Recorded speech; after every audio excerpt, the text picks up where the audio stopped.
이 방송은 19금으로 과도한 비속어와 욕설이 난무하니 노약자, 임산부, 청소년은 청취를 삼가주시기 바랍니다. 오늘 연초임에도 불구하고 이렇게 많은 분들이 또 가득 메워주셔가지고 대단히 고맙습니다. 네. 아이고, 또 뒤까지 꽉 차주셨네. 네. 어제 진짜 나타났다. 녹음했는데 두 분 계셨어요. 누구의 잘못이야, 그랬더니? 알 수가 없어요. 두 분 계셨고 오늘은 꽉 채워줘서 너무 고맙습니다. 즐기시다가 돌아가시기 바랍니다. 이제 여러분들 여기 안가에 와서 이렇게 이제를 볼 날이 한 2달밖에 안 남았기 때문에 그리고 우리 조합원 여러분들 빨리 탈퇴해 주시기 바랍니다. 지금 현 시간 97명이 탈퇴했다고 하는데 92명 아니었어요? 97명. 이 정도 속도면 뭐 대선 끝날 때까지가 아니고 다음 대선 끝날 때까지 계속 해야 돼요. 그러니까. 근데 뭐 이게 그 본인 확인 인증하는 게 좀 에러가 나서 고생했다는데 이번에 다시 지금 싹 정비를 했대요. 그러니까. 네, 잠깐 안 됐었습니다. 여러분 빨리 탈퇴하시기 바랍니다. 이 박사와 이 작가 이제 그 250번째 시간 시작하겠습니다.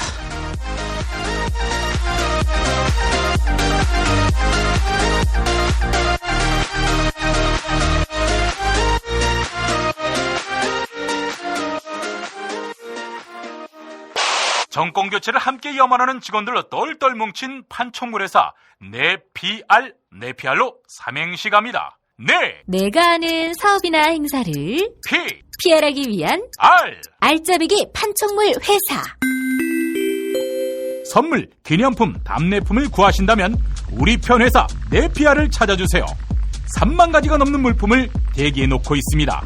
네피알로 인터넷 검색창에 입력하시거나 032-519-4800으로 연락주세요. 카카오톡 아이디는 네피알입니다.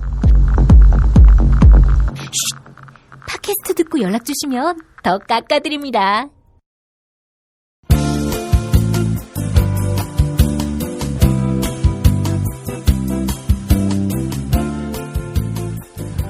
안녕하세요. 김동욱 설계사입니다. 전국이 하도 시끄러워 안부를 묻기가 좀 민망합니다. 어쨌든 우리 개인의 삶은 반드시 잘 살아야 합니다. 매일매일 치열하게 살지만 나아지지 않고 달라지지 않는다면 이제는 제게 상담 한번 신청해 보셔야 하지 않겠습니까? 재무상담은 모든 분들이 한 번쯤은 건강검진처럼 받아보셔야 합니다. 이런 분들 연락주세요.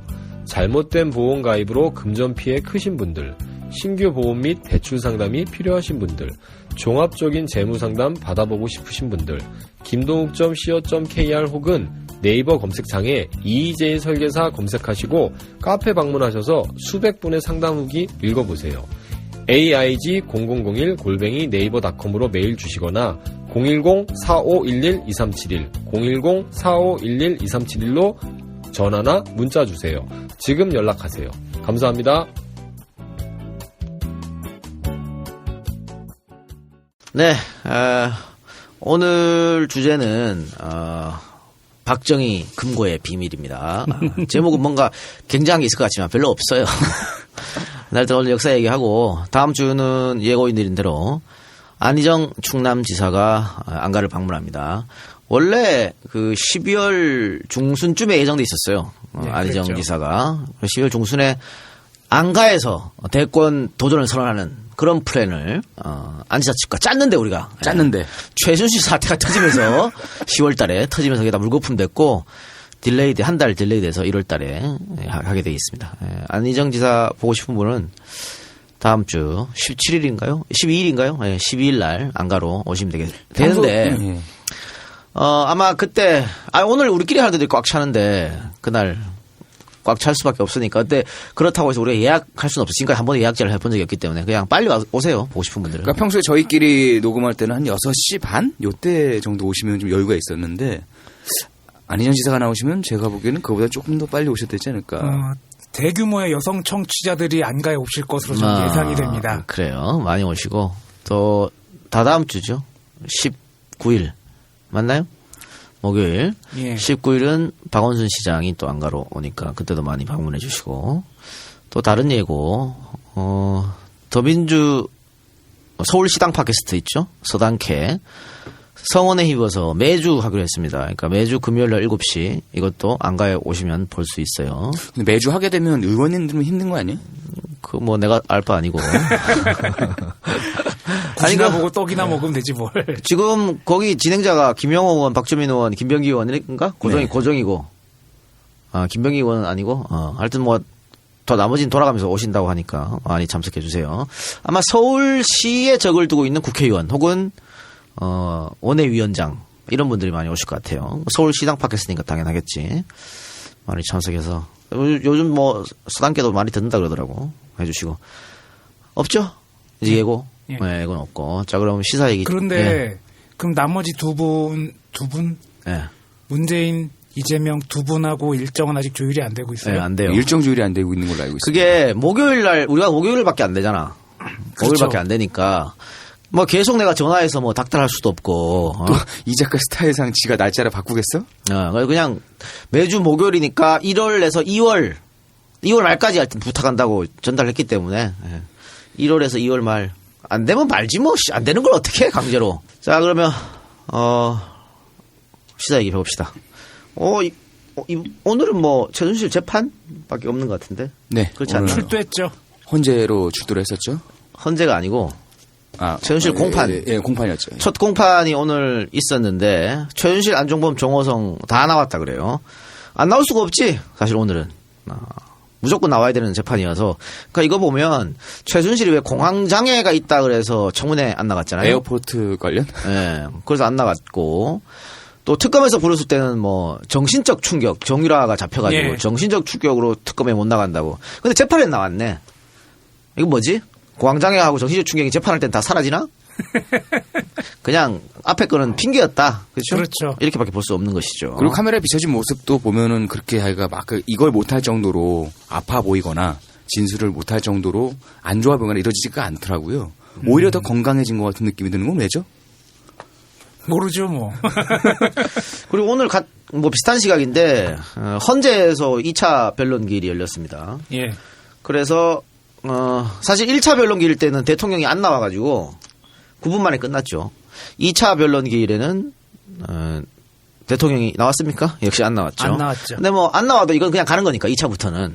그래서 2차부터는 대통령이 없어도 대통령 측 대리인단하고 그 국회 측 검사단이 이제 맞붙는 거였는데 여기서 어이없는 일이 벌어졌어요. 대통령 측 변호인 특히 서석구 이름부터 뭐 꼰대기질 생각나는데 하여튼 서석구 변호인이 말도 안 되는 주장을 계속 펼쳐가지고 만만찮은 꼰대 우리 권성동 위원장이 빡이 쳤다는 얼마나 지랄했으면 권성동이 빡이 쳤을까.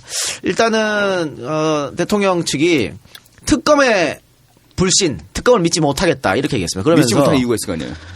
이영렬 검사장은 노무현 정권 시절 청와대 사정비서관이었고 특검수사팀장 윤석열은 노무현 정권 때 특처로 임명된 사람이다. 그냥 못 믿는다. 이렇게 불신을 표현했는데 이게 말이 안 되는 이유는 지금 검찰이나 특검에 있는 분들 그분들 거의 꽤 오래된 연차가 오래됐죠. 다 10년 이상 15년 이상 아니야. 그렇죠. 다 김대중 노무현 정권 때 그럼 다 거기 때 들어간 사람이나 그때 한자리한 사람이 당연한 거 아니야? 그렇죠. 그러면 대한민국 검찰은 김대중이랑 노무현 때 들어간 사람은 다 아웃돼야 돼? 다 안 되는 거야 그러면? 말도 안 되는 소리를 하고 자빠서. 그리고 대통령이 그 검찰 수사를 거부할 때 뭐라 그랬습니까? 검찰이 중립적이지 않다 그랬지. 그러면서 자기들은 중립적인 특검의 수사를 받겠다고 했어요. 근데 지금 와갖고는 그 특검이 중립적이지 않대. 이 특검 누가 임명했는데? 대통령 지가 임명해놓고는. 그렇죠. 예? 그러니까 이렇게 말도 안 되는 소리를 하고 있어요. 그리고 또 하나 그게 더 기가 막히더라고요. 윤석열 검사는 이 특보 검사장은 예전에 안희정 씨로 해서 구속 수사하지 않았나요? 예. 근데 왜 못 믿는데? 그냥 갖다가 핑계 대는 건데 또 볼까요? 다른 거 뭐라 그랬냐면 색깔 종북론을 끄집어냈습니다. 예. 언론 탓하면서 북한 언론에서 주장하는 거 똑같이 이렇게 하고 있다 이런 식으로 종북몰이 아니 근데 여기가 헌재 재판하는 곳이잖아요. 예. 그러면 대리인단하고 대통령 대리인단하고 검찰하고 첨예하게 법으로 법 논리로 따지는 거 아닌가? 여기서 종북 색깔론이 왜 나와? 그러니까 서석구 변호사의 변호사 자질이 굉장히 의심스러워요. 이 정도 되는 인간밖에 못 구했나라고 싶을 정도는 거지. 변호사로서 온 게 아니라 제가 알기로는 들은 바로는 서석구 씨가 대수천에서 꽤 중요한 자리를 맡고 있다고. 대한민국 수호 천주교 모임. 아니 그러니까 자신의 이념을 거기에서 쏟아 부으려고 간 것처럼 그렇게 하고 있는데 제가 볼 땐 이거 왜 이렇게 하는지 하나 정도 제가 생각이 든 게 촛불 민심에 대항하는 그 분들 있잖아요. 미션을 주는 게 아닌가. 이 종북 자극하고, 좌파라고 낙인을 찍는 근거 중에 하나가 그거였더라고요.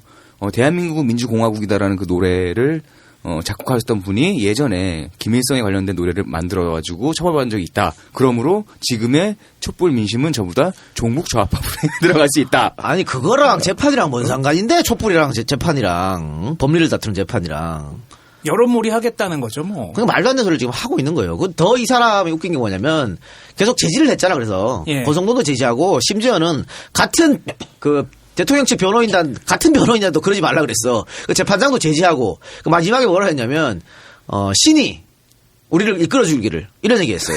뭐 씨발 변호사가 재판장에서 신정이라 야 재정일치국가냐 대한민국이? 이 정도밖에 안 되는 수준이야. 그래서 중간중간에 오늘 거기 참관하러 왔던 일반 국민들이 그런 생쇼를 보면서 이거 원래 좀 근엄하게 앉아있어야 되잖아. 조용히 있어야 되는데 웃음을 못 참는 거야. 기자들도 빵 썼다더라고. 이 정도밖에 안 되는 수준인데 자 그러면 왜 이 정도밖에 안 되는 수준의 사람들을 변호인단을 구성할 수밖에 없었냐? 예전에 얘기했잖아요. 아무도 안 하려고 그러니까. 누가 해 거기를. 그러니까 그래서 이렇게 들어갔어요. 그래서 이 사람들이 할 수 있는 방법은 뭐냐? 지들도 알거든. 이거 인용 나온다는 거를. 그래 할 수 있는 방법은 어떻게든 시간을 끄는 거야. 어깃장. 그래서 대통령이 하루라도 그냥 청와대에 앉아 있기를. 그러니까 하루라도 대통령이 더 늦게 빵에 가기를 원하는 거죠. 그래서 청와대에서 방빼기 되게 싫은가 그럼 봐. 자 오늘 이재만, 안봉근, 이영선, 윤전추 이런 사람들이 증인으로 출석을 해야 됨에도 불구하고 이재만, 안봉근, 이영선 나오지 않았습니다. 윤전추만 나왔죠. 윤전추만 나왔어. 난 이것도 다 계획된 거라고 봐. 야 나가지 마 씨발. 윤전추 너만 나가. 그거는 이 질문 나오면 이렇게 그럼. 답변하고 이렇게 하란 말이야. 그럼. 라고 추정을 하는 거예요? 이건 거의 난 100% 나의 추정인데 100% 맞다고 봐요. 그리고 윤전추가 오늘 와서 대답한 거 한번 여러분 한번 기사를 한번 살펴보십시오. 어처구니 없어요. 청문회 와서 나는 모릅니다. 이거랑 똑같은 거야. 계속 모릅니다. 이런 얘기를 했어요. 그리고 오죽하면 고성동이 화를 냈을까. 그리고 이재만, 안봉근 같은 경우에는요.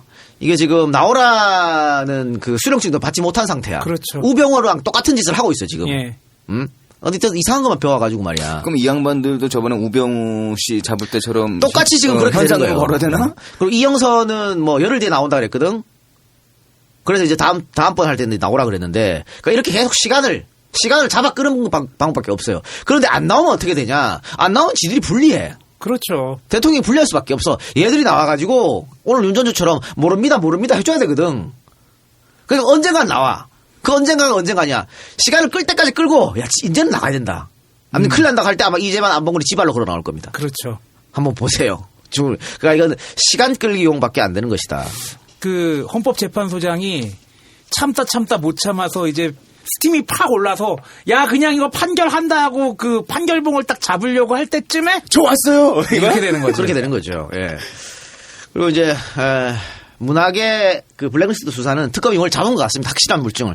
사실은 특검에서 처음에 그 조윤선 장관 압수수색하고 김기춘 압수수색하고 그때 뭔가 벌써 잡았어. 다 아니면 그럴 수가 없어요. 그러니까 특검 열의를 하고 있는데 김기춘이 빵에 가는 모습을 보겠네. 오늘 특검발 뉴스로 나왔죠. 조윤선, 김기춘 여기에 관련 있다. 그러니까 나쁜 짓 온갖 나쁜 짓 하다가 드디어 한번 보겠네.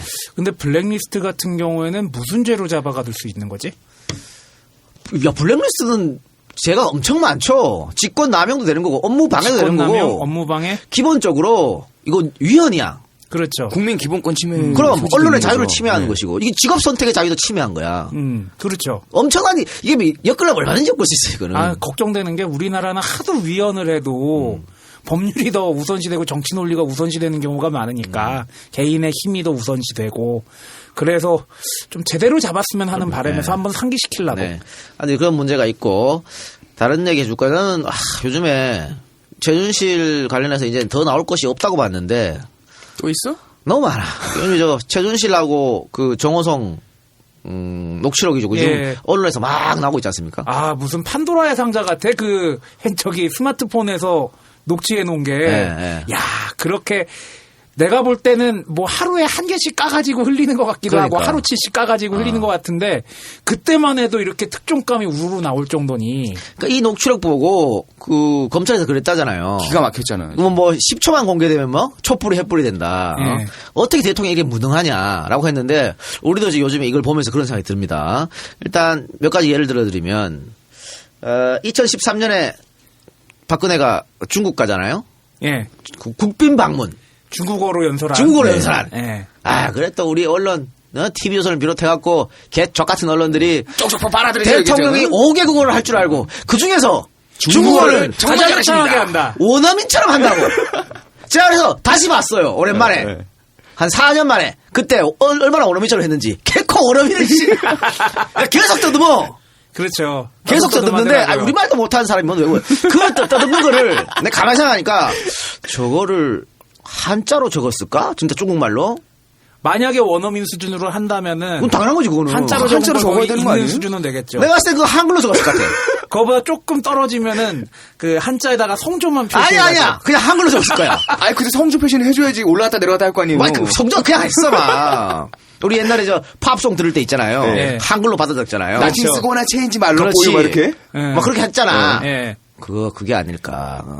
추정이죠. 아동원 투 프리덤 막 그렇게. 그러니까 어느덧 대전 하이웨이 이런 거 있잖아.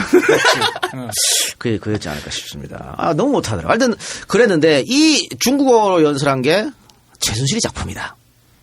그게 말이 되냐고 사람들이 반문할 거 아니에요. 말이 안 되지. 야 중국 애들이 들으면 졸라 빡치겠다. 그러니까 말이 안 되는데 그러니까 빡친다기보단 내가 볼 때는 기분 나쁘지. 용 쓴다, 용 써. 나 그렇게 볼 것 같아. 그 안 되는 중국어 억지로 하려고 이렇게 씩 웃으면서 그래, 니네가 우리한테 잘 보이려고 용 쓴다, 용 써. 그럴 것 같아. 근데 이 자체가 그 대한민국 대통령이 외국을 방문했는데 거기서 연설을 하면서 그 나라 말로 하는 것도 이게 대단히 이례적입니다. 그렇죠. 아, 대한민국 대통령이 한국말로 해야지 왜 중국말하고 자빠졌어? 물론 유엔이나 이런 데 가서 공식적인 뭐 이런 할 수 있어요. 네, 연설. 뭐 DJ도 영어로 했었고 할 수 있어. 할 수 있는데 이거는 그냥 그 다이다로 뜨는 거 아니야. 왜 그거를 가갖고 한국말을. 근데 이거 지적한 언론이 그때 없었어요. 야, 역시 박근혜 뭐 실용인이 지랄하면서 박수 쳤어. 그 대한민국 언론 다 똑같은 부역자야. 하여튼 이랬는데 그 대통령이 중국에 가기 전에 최순실과 정호성이 어떤 얘기를 나눴냐. 최순실이가 정호성한테 그렇게 얘기하죠. 저 맨 마지막에도 중국어로 하나 해야 될 것 같은데 이렇게 하니까 정호성이 저 맨 마지막에 중국말로 하면 좀 이렇게 좀 안 된다는 뉘앙스였죠. 그러니까 최순실이 아니 마지막으로 그러니까 예 이렇게 된 거야. 야 이 개새끼야 마지막으로 해 이거 아니야. 거의 정호성은 최순실의 비서관이 아니었나. 그러니까 정호성은 박근혜 비서가 아니야. 최순실의 비서입니다. 지금 그 내용을 공개해준 언론들은 그 원본 파일을 들었다는 얘기인가요? 그거 뭐 검찰발로 나올 수도 있고. 네, 검찰 그렇죠. 아직 이게 음성이 나오진 않았으니까. 아마도 그럴 수도 있는 것 같아요. 그 내용까지는 공개를 해도 그 지금 이 작가가 연기를 한 것처럼 원래 내용 들려주면 국민들이 더 나을 수도 있어요. 이게 뭐하는 짓들이야 이럴 수가 이게 있을 것 아마 같아요. 그 검찰 수사, 특검 수사에서는 공개가 안 되지만 재판 과정에서 공개될 거라고 보고요. 이 육성 파일이 증거로 채택되면 거기서 틀어야 되니까. 근데 더 중요한 거는 지금 이경재 변호사, 최순실 변호사가 뭐 검찰이 증거도 없는데 지금 잡아놨다 이랬거든. 근데 검찰이 공소장에 없는 증거도 있다. 그래서 녹음 파일을 더 냈어 지금. 건드렸어? 잠깐만 더 기다려봐. 냈어요? 야, 여기에 또 뭐가 들어있을지 굉장히 궁금합니다. 근데 요거 말고, 근데 방금 중국어 말고 또 다른 거 있습니다. 연설 전에 최순실이 정호성에게 중국과 한국의 젊은이들이 문화와 적이 인문교를 통해서 여러분의 미래가 밝아지기를 기원한다. 그리고 감사합니다. 이렇게 얘기하라고. 그리고 딱 대통령이 마지막으로 중국과 한국의 젊은이들이 문화와 인문교를 통해서 여러분의 앞날에 광명이 외칠 기원합니다. 이렇게. 그러니까 최순실이 하라고 시킨 워딩도 박근혜가 그대로 했던 겁니다. 그렇죠. 아까 그거를 뉴스에서 중국어로 했지. 그 뉴스에서 영상을 보고 좀 현실감이 떨어지더라고요. 저 같은 경우는 진짜 저랬을까? 진짜 저러고 있는 거야 지금? 아직도? 그랬잖아. 결국에는 뭐 그렇게 얘기할 수도 있겠지. 저와 최순실의 생각이 비슷해가지고 그냥 워딩이 그렇게 나왔을 뿐입니다라고 말해도 안 되는 별명을 하겠지. 이것뿐만 아니죠. 2013년 2월 25일 국무회의, 2013년 11월 22일 수석비서관회의, 2013년 10월 31일 수석비서관회의. 요 전에 하루 또는 3일 전에 최순실이 정호성하고 통화를 하면서 내일 국무회의 때 이렇게 말하라고 합니다. 그러면 대통령이 똑같이 다음날 이렇게 말해요. 예. 참나 진짜. 미쳐버리는 거지. 미쳐버리는 거야. 아니 투표에는 분명히 51% 정도 되는 양반들이 박근혜를 찍었는데 예. 나중에 그 아이고 그 순실이가 이러고 있어. 자, 더 골 때리는 거 볼까요? 2013년 11월 25일 파일입니다. 최순실이가 대수비 때 보고를 안 하고 일방적으로 지시만 한다 그랬대. 여기 대수비는 수석 비서관 회의를 이야기합니다. 대통령 수석 비서관 회의. 수석비서관 회의. 그러니까 대통령 수석 비서관 회의 때 비서관들이 대통령에 보고를 하지 않고 대통령이 일방적으로 지시만 한다고 언론에 나오더라라고 정호성한테 얘기하니까 정호성이 아 그래요? 라고 물어봐요. 그러니까 최순실이 그렇게 보도가 났대. 지금 홍보가 그러던데? 라고 했어요. 여기서 말한 홍보가 누구겠어? 설마 그분이야? 홍보수석이겠지. 홍보수석 말고 뭐 있어? 그때 당시 홍보수석이면 그분 아니에요. 이정현입니다. 이정현이야. 모든 어머. 짐을 떠안고 탈당하신 그분. 그러니까 이정현이가 계속 최순실 모른다 그랬어요. 근데 요즘 최순실이가 말하잖아. 지금 홍보가 그러던데? 라고. 아 그렇게 말하는 그 홍보가 일반적으로 우리 알고 있는 홍보수석을 짧게 줄여서 그렇게 말하는. 아, 그 뭐겠니? 홍보 여기서 말하는 청와대에서 홍보는 홍보수석이지 뭐겠어? 그러니까 이게 거짓말을 나오는 거죠. 2005년에 박근혜가 그 독일에 가갖고 나 대통령 나가겠다고 선언하잖아요. 예. 그때 이정현이가 따라가잖아. 그렇죠. 근데 그때 또 누가 따라갔습니까? 김기춘이가 따라갔지. 예, 맞아요. 또 누가 따라갔어요? 최순실, 정윤회가 따라가요. 맞아요. 다 있네 거기. 그리고 독일 교민들이 다 봤다 그랬어. 네. 그런데 이정현은 나 못 봤는데 걔들, 김기춘은 나 못 봤는데 모릅니다. 걔들 이렇게 됐습니다. 이것도 이제 거짓말이라 이제 확실하게 되는 거예요. 원래부터 알았다.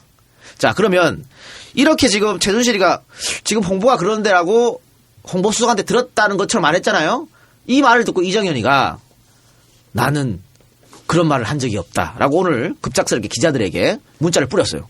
아니 늘 그 사람은 그렇게 얘기하잖아. 장지질 때도 장지진사하고 얘기한 적 없다 그러고. 그러니까 그런데 웃긴 게 뭔지 아십니까? 자, 2013년 11월 25일 그러니까 최순실이가 홍보가 그러던데?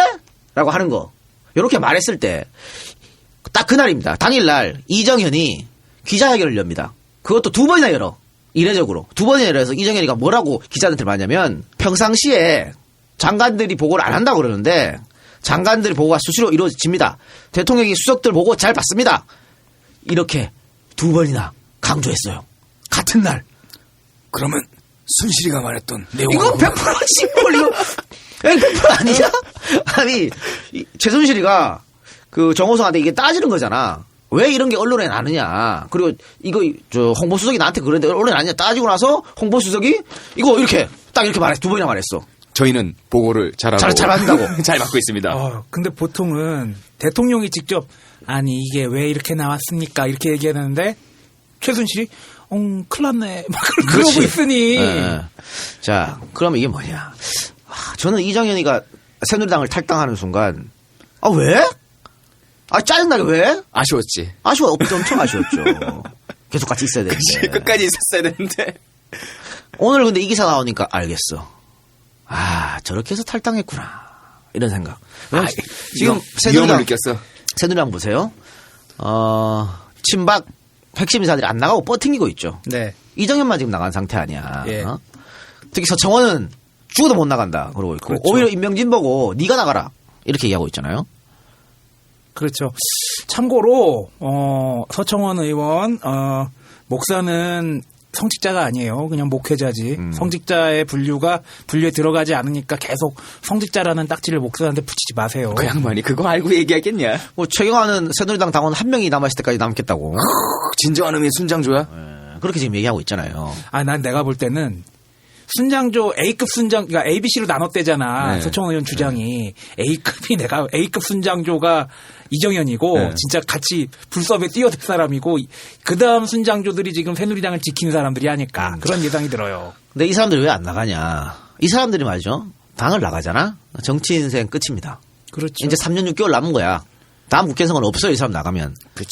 그래서 안 나가고 버팅길라 그러는데 임명진이 와가지고 생각지도 못하게 다들 나가라고 지금 쌩 난리를 피니까. 그러니까 비대위원장으로 좀 잘 부탁한다고 모셔왔더니 갑자기 나가 이 새끼들아 그렇지. 하니까 아니 우리한테 이러면 어떡해요? 근데 문제는 임명진이 힘이 없어요.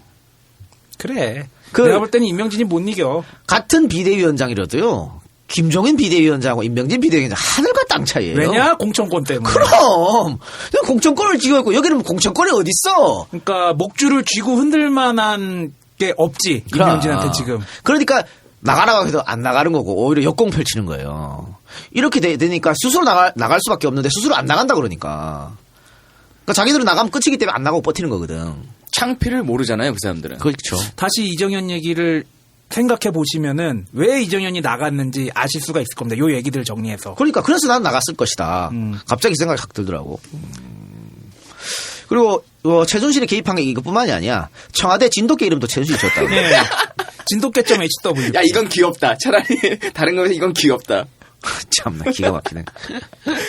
차라리 이럴 거면은 공채해가지고 최순실을 비서실장으로 임명을 하지 차라리. 근데 그렇게 되면 뭐다?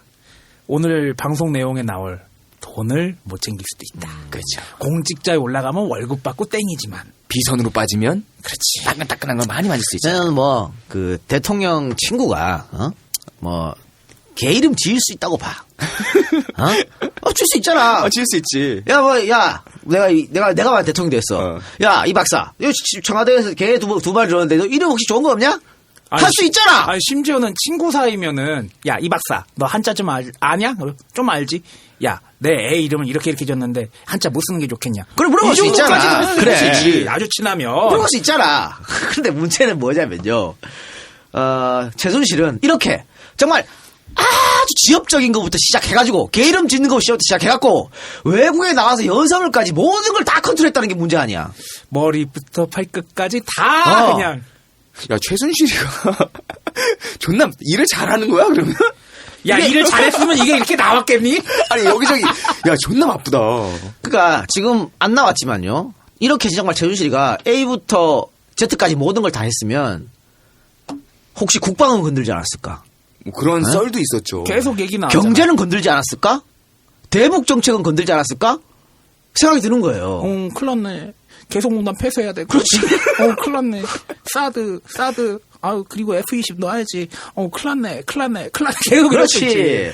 아니, 해경 해체. 아무도 몰랐대잖아, 씨발, 해경 해체! 대통령이 오늘부로 해경 해체 선언합니다. 아무도 몰랐대잖아. 그럼 그거 누구한테 들었겠어? 박근혜가 지 대가리 속에 안 나오는 거 아니야? 오늘따라 진짜. 집에 광고나 하고 지랄이야. 순실아, 어떻게 했으면 좋겠니? 큰일 났네. 해경 아웃. 내가 이런 것들, 네? 이게 대한민국이야, 진짜. 씨. 미쳐버리겠네. 근데 어떻게 보면요, 최순실이 존나 대단한 겁니다. 그리고 대단한 거네. 자, 봐요. 아니, 난 이해가 되는 네. 게, 자기가 국정 때문에 머리가 아파 죽겠다고 그랬잖아. 수차례. 그런 얘기가 머리가 나잖아요. 죽겠다 그랬다. 예. 근데 뭐라고? 얘가 지금 제가 말씀 다 2013년이에요. 대통령 취임하자마자잖아. 예. 얘가 이런 짓을 대통령 취임하자마자 야 이제 박근혜가 대통령이 됐으니까 내가 한번 해봐야지라고 했겠어? 아니겠지. 몇십 년 동안 박근혜를 계속 이런 식으로 갖고 놀았다는 거 아니야? 그렇지. 그러면 98년에 박근혜가 보궐로 들어와서 국회의원 됩니다. 그렇죠? 네. 그럼 국회의원 때도 얘가 다 이런 식으로 했을 거야. 뭐 그 전에 언니 영남대 그냥 그만둬. 막 그러니까, 이런 식으로. 그리고 한나라당 대표 시절에도 여러분 기억하십니까? 노무현 정권의 4대 개혁입법에서 예. 박근혜가 그 추운 겨울날 박차고 나갔잖아. 촛불 시위를 하죠. 촛불 시위 하죠. 그것도 한 달 넘어가지고 계속 나갑니다. 보이콧하고. 네. 그래 그때 야 박근혜 강단 있네. 싸울 때는 저 정도로 싸워야지라고 했어. 내가 볼 때는. 뒤에서. 그럼 박근혜가 추웠을 거야. 안 하고 싶은데. 안 하고 싶었을 거야. 근데 최순실이 순실아, 나 언제까지 떨어야 되니? 언니 그냥 버텨. 동세가 될 때까지 버텨. 그랬을 거란 말이죠. 근데 왜 대단하냐? 한 번도 안 걸린 거야, 이게. 40년 동안 박근혜를 조종했는데 한 번도 안 걸렸어요. 그렇죠. 이번에 걸린 거야. 이번에. 그것도 고영태 이런 애들이 TV조선 갖고 나물나물거린 말에 걸린 거야. 안 그래요? 씨 걸려 이게? 그런 거 보면 기가 막히게 그동안 숨어서 잘 지냈다. 네. 뭐 대포폰 뭐 8대씩 사용하고 현금만 쓰고 그리고 보통 이렇게 자기가 권력을 쥐고 농단하잖아요. 그럼 또 뻐기고 싶거든. 그 인지상정이야. 야 뭐 나 좀 대통령 좀 알고 뭐 대통령 내가 하라면 좀 다 해 뭐 이게. 근데 얘는 아니야. 40년 동안 안 했잖아 그거를. 그렇죠. 제갈량이야. 씨발. 칭찬해 주는 거야? 대가리에 똥 맞는 제갈량이야. 참 골치 아프네. 영입 인사다, 영입 인사. 아유 씨. 여기서 영입 인사란, 공화당이나 그런 데서 영입해야겠다, 그런 얘기입니다. 재현 씨 할 때는 박살 난다고 보고요. 좀 두고 봅시다. 다음에 정유라 얘기해볼까요? 정유라가 TV에, 체포돼서 TV 등장해가지고, TV는 아닙니다. 어쨌든 등장해서 생각보다 말을 조리게 한다. 네. 지들 엄마랑 다르다. 뭐, 아빠 닮았나? 그런 얘기를 하고 있는데, 어쨌든, 정유라가 사실은 기자들하고 이제 문답이 그 재판받을 때 그 중간에 딱 몇 분 안 되는 그 시간에 인터뷰했거든요. 시간에. 근데 마치 준비하는 사람처럼 막 수술술 막 나왔어. 물어보지도 않는 건데 막 수술술 나왔고. 상당히 오랫동안 준비했다. 연습도 많이 했고. 그렇죠. 연습도 많이 했고. 종유라 입에서 조세 포탈 이런 거 나오잖아. 야, 개머리에 조세 포탈이 나올 수가 없어. 조세 포탈이 뭔지. 네이버를 알지. 포탈 네이버는 알지. 조세 포탈 안 나옵니다. 근데 막 나오잖아. 아니, 카톡 공개된 거 보니까는 한글. 그래, 맞춤법도 다 틀리고 그러잖아. 단답식 답도 하긴 뭐 그거야 뭐 다 써준 거니까 그렇다 치고. 중고등학교 때도 뭐 출석을 거의 안 했는데 뭐 교육이 제대로 됐겠어요? 네. 그렇기 때문에 분명히 이거는 연습을 많이 했다. 조력자의 조력을 받아가지고. 그런데 그렇게 연습을 많이 하는 과정에서 왜 2대는 날려먹은 거야? 뭐가 날려먹어요? 2대 자기 간 적 없다. 이래버린 바람에 완전 네. 불똥 쳤잖아요, 지금. 그러니까. 그것도 다 계산한 거예요? 아니 그건 이제 내 책임이 아니다라는 거지. 야 남이야 좋댔든 말든 나만 살면 되는 거지 뭘. 나 여기서 궁금한 게 네. 지금 최순실, 정유라, 박근혜 이 세 명이 서로가 짰을까 아니면 서로가 서로에게 그 덤탱이를 씌우려고 그러는 게 짠 걸까 아니면은 2대1로 해가지고 한 명을 고립시키는 걸까 아니면은 개인 플레이일까 난 그게 되게 궁금해요. 그리고 그 주변에 뭐 우병우, 김기춘 그 여러 사람들은 과연 어디로 붙었을까 굉장히 궁금하더라고요. 그러니까 이게 자 검찰에서 한꺼번에 잡아가지고 막 따로따로 수사하고 이랬잖아요. 그러다 보니까 다들 이제 서로 책임을 떠넘겼어. 박근혜는 최순실에게, 최순실은 박근혜에게, 뭐 또 안종범은 박근혜에게, 뭐 이렇게 떠넘겼잖아요. 근데 어느 순간 이 세 사람 네 사람 말들이 비슷하게 맞아집니다. 스토리가 맞아요. 특검이 구치소를 왜 전격으로 압수수색했냐? 바로 이거예요. 말 맞춰서. 말 맞춘 거야. 각자 어느 순간 각자 있을 때는 좀 서로 덤탱이 씌운 것 같더니 어느 순간 맞기 시작해. 야 털어! 그렇지. 특검에서 불러가 조사하다 보니까 분명히 따로따로 지금 불러 조사하는데 결론이 다 똑같아. 이상하다. 그래가지고 빵을 털은 거거든. 왜냐면요. 걔네들 범털이잖아 다. 그치? 그렇죠. 범털들은 통방이 120% 가능합니다. 대한민국 빵은. 여기서 통방 다 돼요. 방과 방 사이를 통해서 연락을 주고 받는 걸 이야기합니다. 주류독감이 심한데 비둘기가 날아다니네. 그래요. 그런 거지. 밥 먹으러 갈 때 쓱 누구 편에 씨발 쪽지 주고 왔다 갔다 다 해요. 담배도 접히는데 그걸 왜 못해? 그래서 빵을 털은 거야. 그런데 언제부터 이 사람들 말이 맞기 시작했을까? 시점이 있을 거 아니에요. 정호성 변호사가 바뀌어요. 꼴통 변호사 하나 들어갔단 말이야. 그때부터 이렇게 되는 겁니다. 그러면 거기서부터 매뉴얼이 발생을 해서 내 추측이지 싶으면 내가 뭘 알아. 통방도 추측이지? 통방도 추측이지. 내가 저도 알아. 빵을 가봤어야지. 그럼 결국엔 다 살겠다고 하는 거네. 그렇죠. 그래서 정호성이 지금 말 뒤집었잖아요. 오늘 재판에서도 말 뒤집었어. 정호성이 그 검찰 수사, 특검 수사에 제일 협조적이었거든. 예, 맞아요. 근데 말 뒤집었다니까? 다 같이 살겠다고 지금 하는 거네, 결국엔. 저는 그렇게 보입니다. 그리고 어쨌든 정유라는 본인이 이야기들 기자들한테 여러 가지 얘기했는데 지금 보니까 그게 거짓말이 하나둘 들통나기 시작하고 있어요. 첫 번째는 자기가 이제 국선 변호사 선임했다 그랬잖아요. 덴마크에서 제일 잘 나가는 변호사라며? 그 구라가 들통난 거지. 그러니까 국선이 아니랍니다. 본인이 국선이라고 말한 거는 기자들한테 나 돈도 없고 동정심 뭐 유발 그걸 같은 하고 거겠죠? 했던 것 같아요. 근데 슈나이더, 이안 슈나이더 축구 선수 이름 같은데, 이안 슈나이더가 덴마크 최대 로펌의 그것도 에이스랍니다. 그러면 한국으로 따지면 김앤장의 에이스로 보면 되나요? 그렇죠. 그렇게 봐야 되죠. 돈도 엄청나게 들어갈 거예요. 그러니까 이렇게 맡아고 이게 이제 첫 번째 거짓말이라고 보여주고요. 또 거짓말은 본인 정유라가 기자가 묻잖아요. 세월호 때 엄마랑 이 얘기했냐, 뭐 세월호 때 엄마가 뭐라 그랬냐 했을 때 정유라가 세월호 때 나는 그때 임신해가지고 네, 맞아요. 엄마랑 사이가 되게 안 좋았다. 저는 뭐 신림동 살고. 예. 너무 안 좋았을 때 그런 얘기 한 적이 없다 그랬습니다. 자, 볼까요, 그러면? 세월호 참사가 언제 났죠? 2014년 4월 16일. 4월에 났죠? 네. 자, 아시안게임이 언제 있었습니까? 2014년 9월에 있었죠. 네. 정유라가 애를 언제 낳냐면 2015년 5월에 애를 낳았어요. 그럼 그 전에 애가 있었던 거야? 아니, 그럼 얘는 뱃속에 13개월 동안 애를 넣어놨어? 아니, 13개월 정도가 아니지. 2015년에 애를 낳았으면. 아니, 그러니까. 뭐가 또 말이 안 맞아? 그러니까 세월호 참사 때 임신 1개월이라고 치고 13개월이야. 근데 임신 1개월이 모르잖아, 사람들이. 그렇지. 한 3개월쯤 돼야 알아요. 왜냐면 정유라가 2014년 9월에 금메달 딸 때 임신 중이었거든요? 근데 걔는 몰랐어, 임신 중인 거를. 그거를 그때 보니까는 다른 언론에서는 한 5개월 정도 됐다라고 얘기하더라고요. 5개월은 아니고요. 4, 5개월 됐다고 했어요. 5개월 말 타면 안 돼요. 그러니까 안 되는데 모르고 탔대잖아. 5개월이 아니. 그때씩 5개월이었으면 출전 자체가 가능할지 모르겠네. 출전이 안 돼. 그러면 3월에 나와야지, 얘를. 5개월은 아니고 한 3개월쯤 됐을 거야. 3개월?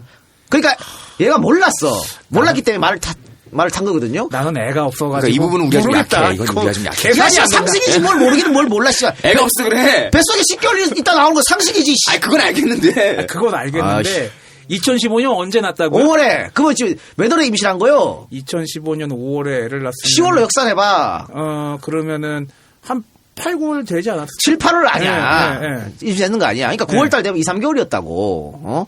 그러니까 이 애가 몰라서 금메달 따는 건데. 그때 되면 입덧하고 막 되게 힘들 때 그러면 아닌가? 9월달에 2, 3월이었는데 세월호 사수한테 임신을 어떻게 하냐고. 상상 임신이야? 어머 씨, 나 앞으로 임신할 거 이거야? 임신하고? 아니잖아. 이게 거짓말이란 거예요. 날짜가 안 맞네요. 안 맞죠. 그러니까 어쨌든 빠져나가려고 이제 세월호 때 자기는 몰랐다, 싸웠다 이렇게 얘기한 거고. 또 박근혜 대통령 만났냐? 중학교 때 보고 못 봤다. 초등학교 때 보고 못 초등학교 봤다. 때 못 봤다. 그랬죠? 아시안게임 금메달리스트 다 모아가지고 그렇지. 했구만. 아시안게임 금메달 사진으로 남아있는 사진으로 걸 남아있는데 거짓말을 해. 구라를 치고 자빠졌어. 이런 구라들. 결국은 정유라가 지 살자고 지금 구라를 치고 있는 건데 요거 뭐 데리고 오면 다 밝혀질 수 있겠죠. 근데 문제는 데리고 올 수 있느냐가 문제지. 상당히 전 쉽지 않다고 어렵다고 봐요, 저도. 그리고 특검 수사 전에 데리고 와야 하잖아요. 그렇죠. 근데 특검 수사가 이제 2월에 끝나잖아. 그래서 그 전에 2월달에 못 데려올 가능성도 못 굉장히 데려올 높은 것 가능성이 같아요. 굉장히 크다고 봅니다. 뻗치기를 할 것이다. 거기서 뭐 이래저래 들어올 이유가 있. 네 같으면 들어오겠니? 안 들어오지. 안 들어오지. 그럼 걔가 무슨 정의를 위해서 들어오겠어? 뭘 위해서 들어오겠어? 그러게 살려면은 뭐 끝까지 버텨야지. 검찰 이제 특검이랑 딜을 한 게 그거 아니에요. 불구속 해달라. 그럼 가겠다. 어우, 맹랑해. 야 검찰이랑 딜을 한다? 뭐 폴리바게닝도 아니고. 검찰은 그거 안 된다 그랬으니까 들어오긴 아마 좀 어려워 보입니다. 근데 저는 검찰이 단칼에 그걸 자른 이유. 정유라 측과 지금 물밑 접촉을 하고 있지는 않을까. 뭐 그런 생각도 좀 해봐요. 네 표정이 지금 이건 100% 너의 아니. 추측이다. 추측이지. 너의 추측이지. 네, 추측이지. 하여튼 뭐 좀 봅시다. 근데 정유라는 꼭 들어와야 되는 게 정유라가 들어와야 최순실은 입을 열어. 그렇죠. 울었대잖아. 당연히 울지. 너 검찰이 또 대한민국 검찰 그런 거 잘해. 그것도 내 추측이잖아. 근데 잘해. 그런 거 아주 잘해. 예. 사람 그 자존심 막 긁고 있잖아. 이렇게 망가뜨리고 불게 만드는 거 잘해. 그러기 때문에 분명히 불게 만들 것이다. 정유라는 그래서 그걸 위해서 들어와야 된다라고 보고. 자, 너무 많이 했는데 정치권 얘기 좀 해봅시다. 더민주 몇몇 의원들 중국 갔죠. 예. 네. 누가 간 것 같지? 박정우 의원, 송영길 의원, 예, 맞아요. 유은혜 의원 예. 뭐 이런 분들 갔는데 여기서 지금 새누리당이 개지를 하고 있습니다. 굴욕적 뭐 4대 외교니 뭐 그리고 뭐 조선일보 같은 데서 까고 있습니다. 예, 까고 있어요. 예. 뭐 안보를 무슨 뭐 경제로 본다고. 뭐 사골 국물이지만 4대 외교. 네, 4대. 근데 병신들이에요. 21세기 안보는요 경제예요. 요즘에 뭐 총칼 들고 싸우는 나라가 어딨어. 돈으로 싸우지. 돈으로 싸우지. 다 잘 먹고 잘 살자고 하는 짓거리인데.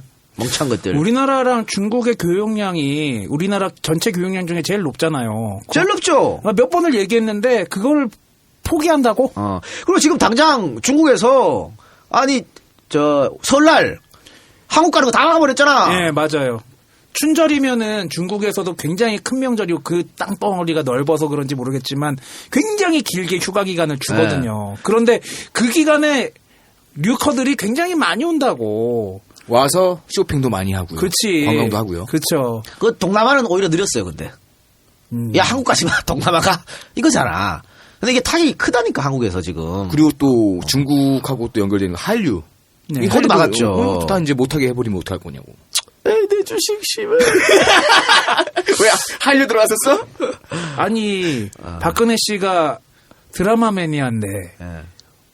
본인이 좋아하는 그 수많은 한류 스타들 다 굶겨 죽일 생각인가? 그러니까. 왜 이러지 아, 도대체? 판단 잘못하셨네. 응. 아, 근데 이 엔터 주식은요. 네. 그때 사드 보복한다고 확 꺾였다가 요즘에 다시 올라가고 있더라고.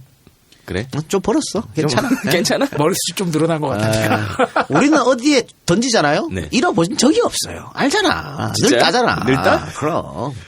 근데 사업은 다 말아먹은 거야. 그러니까 우리는 이게 정상적인 루트로 사업을 하면 안 돼. 그러면 안 안 가도 되고. 말아먹잖아. 우리는 무조건 투기야. 투기라면 다 따게 돼 있어. 인생 뭐 있어? 요런 마음으로. 인생 뭐. 우리 사실 이번에 제가 또 달러 팔아서 돈 좀 벌었어요. 못하고 너 뭐 하냐, 너 요즘. 아무리 이 새끼야 요즘 나가는 방송이 없다고 해도 그렇지. 야, 제 풀가닥 나갔어. 아니, 왜 자꾸 이상한 거를 해? 아니, 내가 여러분 팁 몇 개 드릴게요. 모으는 거 있잖아요. 떨어진 거는 반드시 올라갑니다. 달러가 존나 비쌌잖아. 네. 이거 한 석 달, 넉 달 전에 확 떨어지게 했잖아요. 그때 그냥 샀어, 그냥. 그냥 샀어. 이번에 확 올랐지? 어. 팔았어. 팔았어. 벌었어. 뭐 어때? 나쁜 짓 했어? 근데 여기서 이제 매도 시점 같은 걸 또 잘 잡는 거는 그거 또, 중요하죠. 네. 그러니까 더 오를 거야, 더 오를 안 됩니다. 여러분, 욕심 부리면 안 됩니다. 아니, 예를 들면, 왜, 우리가 강원랜드 같은 데 가잖아요. 네. 왜 다 잃고 온지 알아요? 딸 때 있어. 근데 못 잃어서. 더 따고 싶어가지고. 그래서 다 깨지는 거야. 아니, 아무리 자기가 운이 좋고 돈이 많아도, 그 강원랜드한테 이길 수 있어? 강원랜드보다 많아? 그 무조건 지게 돼 있어요. 이게 씨발 역사 시사 얘기하다 갑자기 돈 따는 얘기로 우리는 안 그래. 요새 제 안티들이 종편 제가 나가는 데 가서 이런 얘기한 거 다 써가지고 밥줄 놓아버리겠다고 지금 막 그러고 있던데. 근데 이건 뭐 불법적인 게 아니잖아요. 맞아. 괜찮아. 괜찮아요? 그리고 조사하려면 하라고 그래 그래라고 하세요. 얘기하세요. 네. 네. 아니 세금 다 내면 되잖아. 세금 다 내는데 뭐. 그리고 뭐 이 박사 쿨가당 얘기했는데 갑자기 생각나는 게. 그 쿨가당이 TVN 거잖아요. 네. TVN 어디 거예요? CJ. CJ 거잖아요. 그러니까 나는 못 나가요, 사실.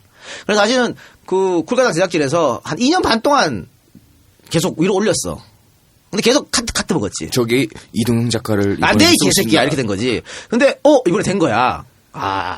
세상이 좀 바뀌었다는 생각이 좀 들어요. MBC, KBS도 연락 왔어. 그래? 물론 내가 다 카트 시켰지. 왜? 아침 방송이어서.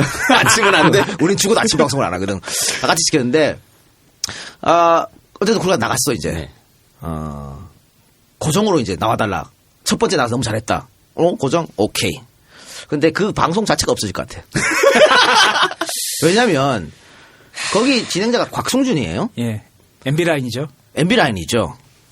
반기문한테 붙었어, 이번에. 아하. 반기문 캠프로 갑니다. 이것도, MB 사람들이 왜 지금 반기문 캠프에 싹싹 붙을까? MB가 최현실 사태 전에 뭐라 했습니까? 반드시 내 손으로 정권을 만들겠다. 반드시 내 손으로 정권 교체를 이루겠다. 그게 인터넷에서는 뭐, 안철수를 도와가지고 이렇게 했잖아요. 아니었어. 반기문이었어.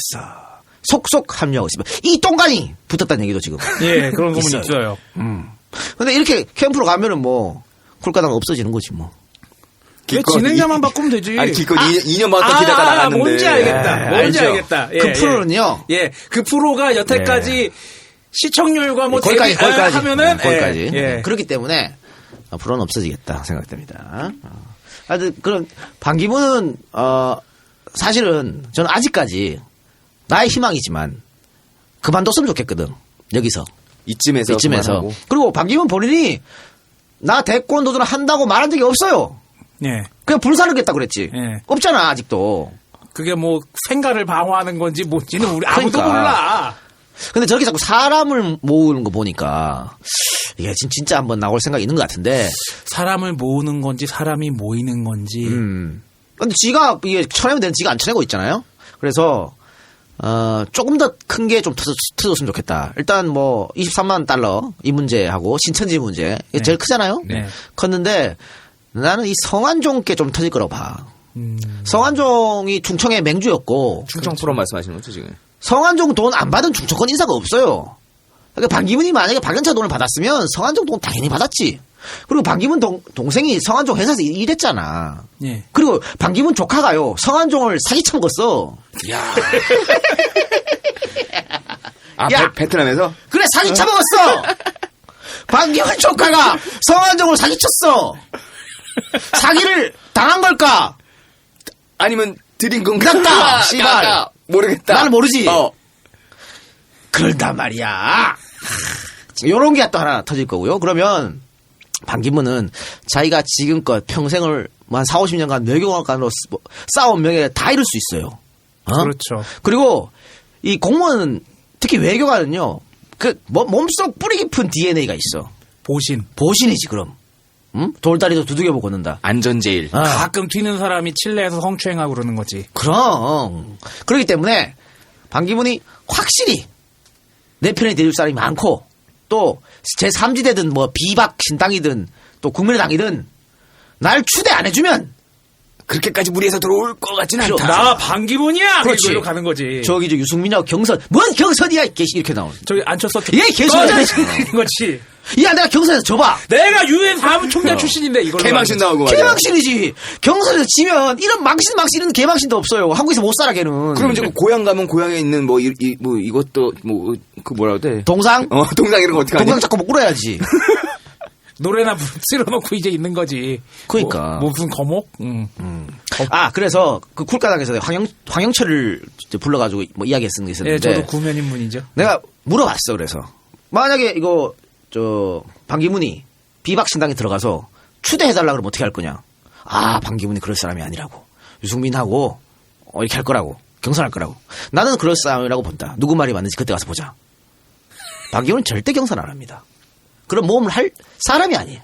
그리고 경선을 한다는 건 어쨌든 자기도 당내에 일정 부분 조직도 있어야 되고 활동에 대한 뭐 연습이 돼야 되잖아. 근데 반기문은 그게 없잖아요, 아예. 그러니까. 그리고 기본 조직도 없는데. 여러분 보십시오. 여러분 역사를 한번 살펴보세요. 정권 직전에 당을 만들어가지고. 군소 정당이 막 모였어. 이긴 거 봤어요? 혹은 정권 직전에 한 사람 뛰어난 인물이 있어가지고 지지율 높은 사람이 있어가지고 당을 급조했어. 이긴 적 봤어요? 한 번도 없습니다. 정주영이가 그래서 아웃된 거예요. 이인재가 아웃된 거야. 무국현이 아웃됐어. 또 누가 있어? 정몽준은 어떻게 봐야 되나? 정몽준도 아웃됐지 그래. 한 번도 없어. 성관 얘가 없어. 안철수도 아웃됐잖아. 다 이런 식입니다. 절대 이길 수가 없기 때문에 걱정을 안 하는 게 좋겠지만 걱정이 되긴 되네요. 아이씨. 그래도 걱정은 돼. 왜냐면 지금 그 PK는 또 모르겠지만 TK는 박근혜를 욕하면서도 문재인을 안 찍어준다는 사람 많아. 이 사람들이 가만히 있어. 움직이지 않고. 네. 반기문 오면 주려고. 또 충청권은 당연히 반기문한테 가지 않을까요? 나오면. 높죠. 또 강원도는 말도 꺼낼 필요 없이 반기문 아니야? 그러니까 반기문은 웃긴 게 어디다 갖다 놓으면 뭐 충청 강원 여기다 놓으면 뭐 경기 충청 여기다 놓으면 전라 충청 뭐 이상해 용도가. 그러니까 지역 정치밖에 못하잖아요. 지금 박지원하고 계속 얘기하는 게 반기문 이게 묶어가지고 충청, TK, 호남 이렇게 묶자는 얘기잖아. 근데 우리가 그 2022년 대통령 선거 끝나고 대선 특집 2에서 말했습니다. 역대 선거는 인천, 강원, 충청, 영남, 제주 이긴 사람이 다 이겼다고. 그리고 다 요렇게 이겼어. 보수가 이길 때는 요렇게 이번에도 그럴 확률이 꽤 높겠죠? 인천 어떨 것 같아? 문재인이 이길 것 같아? 글쎄, 깝깝한데. 깝깝하잖아. 네. 깝깝하잖아. 네. 왜 타이밍 늦게 대답해? 왜냐하면은 인천이라는 도시의 특수성이 있기 때문에. 그러니까 자 물론 이제는 지역적으로 투표하는 게 많이 줄었다고 해요. 그래서 이제 세대별로 이제 투표한다고 많이 하잖아요. 근데 세대별로 투표해도 노령층 인구가 젊은 층보다 많아요. 더 문제는 뭐냐? 노령층 인구는 압도적으로 투표를 하잖아. 열심히 투표하지. 2040은 안 하잖아. 그게 문제예요. 그래서 이번에 그 선거 연령을 18세 낮추는 거 예. 아주 중요한 겁니다. 근데 낮춰도 고민인 게 많은 사람들이 고3이란 말이야. 예. 그 투표장에 하루 가가지고 투표하는 게 마음먹기가 쉬울까? 뭐 그거는 뭐 법적으로 보호를 받고 걸리는데. 쉬는 날인데 뭐 갔다 오면 되지 보장되는 그래. 걸리는데. 쉬는 날에 자율학습 하라 그러면은 뭐. 아니 게임이지 학교에서 뭐. 그러면 안 되지 그거는.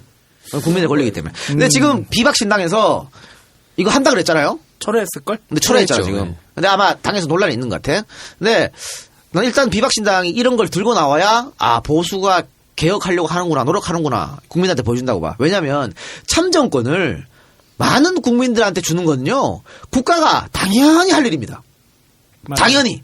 근데 그걸 반대하고 있잖아. 오늘 권성동이 자주 등장하네. 권성동이가 뭐 고3 공부했다고 개 지랄 같은 소리하고 자빠졌네. 에? 말도 안 되는 소리예요. 과거에 여러분 생각해 보세요.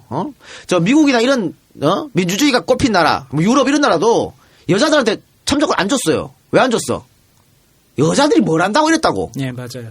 그 논리가 지금 논리야. 고3이 뭘 알아? 이거잖아. 예전에 헌재에서도 한번 이런 판결을, 이런 의견인가를 낸 적이 있을 거예요. 아직 뭐 미성숙하게 어쩌고. 근데 내가 볼 때는 그 만 18세 된 그 사람들의 판단력이 과연 떨어질까, 노년층보다? 아니 OECD 국가 중에 19세 한 나라 우리나라밖에 없어요. 일본도 2015년인가에 그 연령을 낮췄다고 그러더라고요. 끝까지 버티다가. 전 세계 190개 중에 172개가 18세 이하예요. 15세도 있어. 우리만 이 모양이야. 그러면 우리가 여기서 기대해야 될 것은 이 노령층들 무조건 묻지마 투표하시는 분들이 이번에도 역시 그냥 1번을 찍어주길 바라는 거? 그건 아니고요. 예. 근데 진짜 이건 18세 선거 연령을 낮춰야 되는 게 결국에는 그들이 살 세상에서 그럼. 대통령이나 뭐 정치체제나 국회의원이나 뭐 지방자치단체장이나 다 나오는 거 아니야. 예를 들어서 브렉시트 같은 경우에도 노년층이 죄다 투표했는데 2040 세대 투표율 떨어져가지고 그 브렉시트의 결과는 전부 2040 세대가 안고 가야 되는 거거든요. 그러니까 뭐 이게 선거법 개정하는 것은 여야가 뭐 하겠지만 하든 안 하든 투표는 해야 되는 거예요. 이 박사 말대로 노년층 투표 많이 해서 브렉시트 됐어. 그럼 어쩌라고 결정 났는데 투표 안 한 사람도 책임이 있을 거 아니야 그러면. 그렇죠. 아니 마찬가지입니다. 미국에서도 트럼프 당선 노년층이 많이 찍어줘야 된 거 아니야. 뭐 샤이 트럼프라고 그래가지고. 그러니까 우리도 이제 일단 투표는 좀 많이 해야겠다. 그래도 요즘에 그 젊은 10대 후반, 20대 초반에 또 극렬 보수들도 많아요. 많죠. 네. 요번에 일베 중심으로 해가지고 항의 전화 안 되잖아요. 그러니까 걔들은 적극적으로 그렇게 하잖아. 예. 미친 짓을. 예. 그 투표하잖아. 예. 그러니까 우리 쪽 젊은이들도 이제 자, 지금 보니까 대충 뭐 그 따뜻한 딸 선거할 것 같잖아요.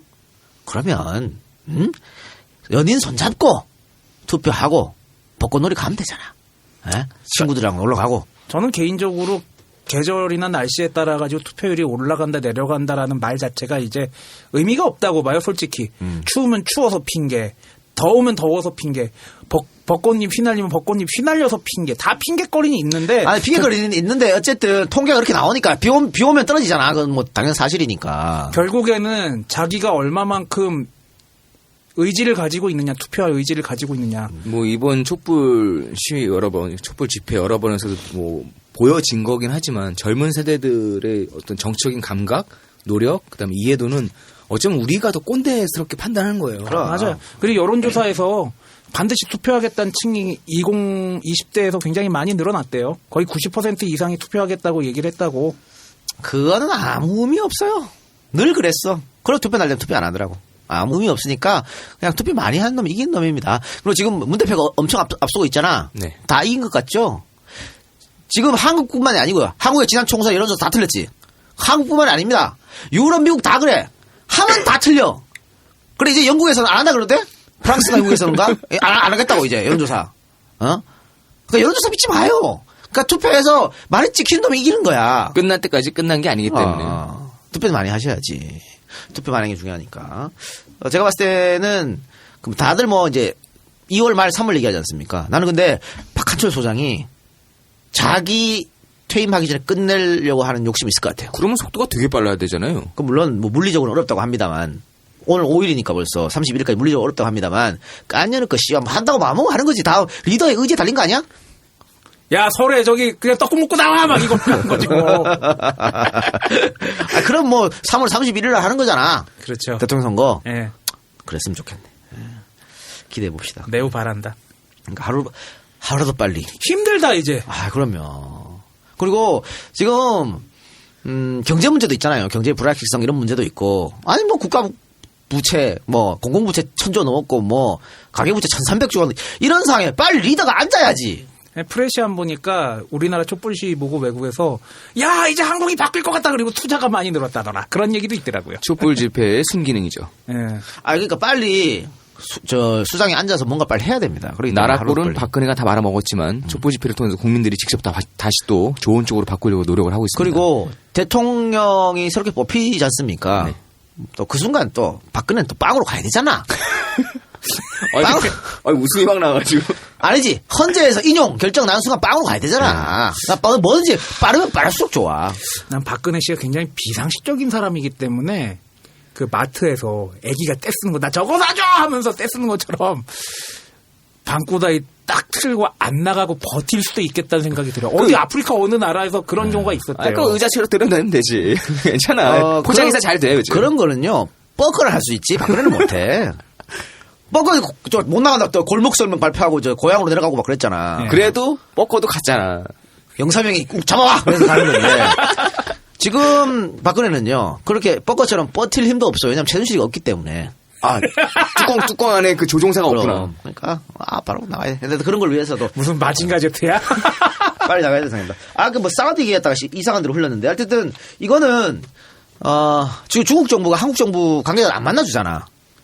그러면 야당이 파트너가 돼서 얘기할 수 있는 거지. 야당은 뭐 국정 얘기 안 해? 놀러 간 게 아니잖아요. 그럼요. 그래도 좀 경색된 정국을 좀 해소를 해보려고 하는 거 아니에요? 난 충분히 갈 수 있다고 봐요. 아니 내가 볼 때는 앞장서서 여당이 가야 되는 거 아니에요? 걔들은 지금 여당 안 만나기 때문에 걔네 집이 아사리가 나가지고요. 그래요. 하여튼 뭐 시작은 여기까지만 하고 광고 듣고 와서 본격적 방송 들어가도록 하겠습니다.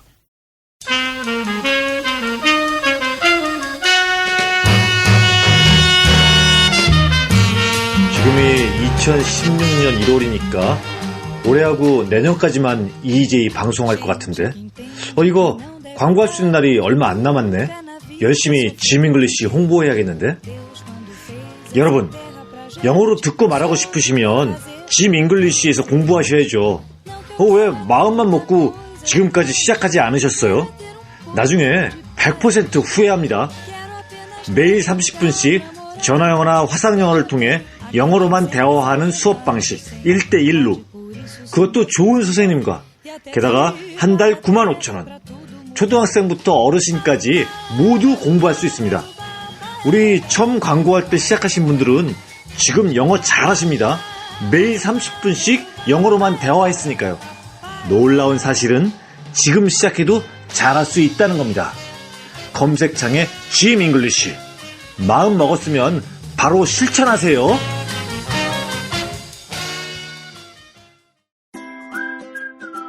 안녕하세요. 어린 왕자의 작은 별 여행사입니다. 2016년 겨울 여행지를 소개합니다. 순수한 사람들을 만나고 싶다면 미얀마를 계획하세요. 먹고 쉬고 신나는 액티비티를 즐기고 싶다면 라오스로 떠나세요. 가족들과 휴양을 원하신다면 베트남의 다낭, 호이안이 딱 좋습니다. 베트남의 또 다른 휴양지 나트랑도 추천드립니다. 내 버킷리스트에 남미가 들어있다면 올겨울 작은 별과 함께 남미 여행을 준비하세요. 우리 함께 떠나요. 예! 같이 소리 지르고 싶다면 지금 핸드폰에서 작은 별 여행사를 검색하세요. 예!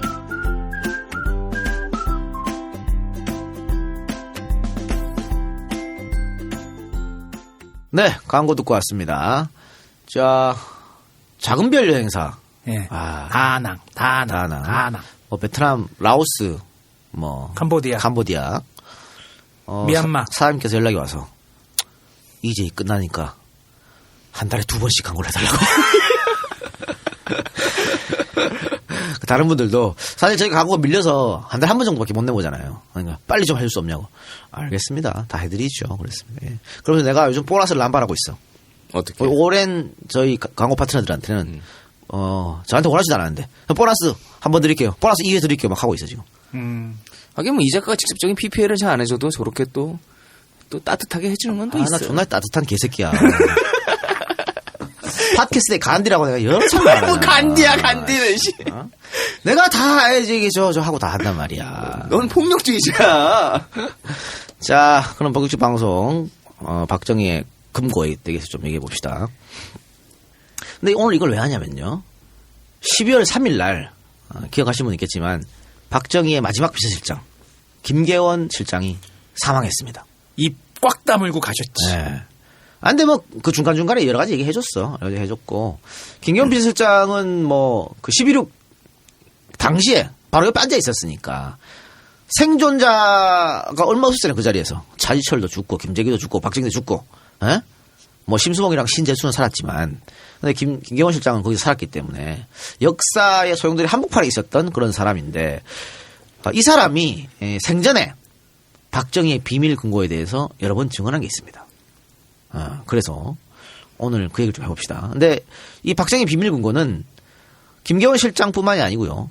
최태민 의붓아들 조순재 그러니까 최태민의 5번째 부인 임모 씨의 예. 아들이죠.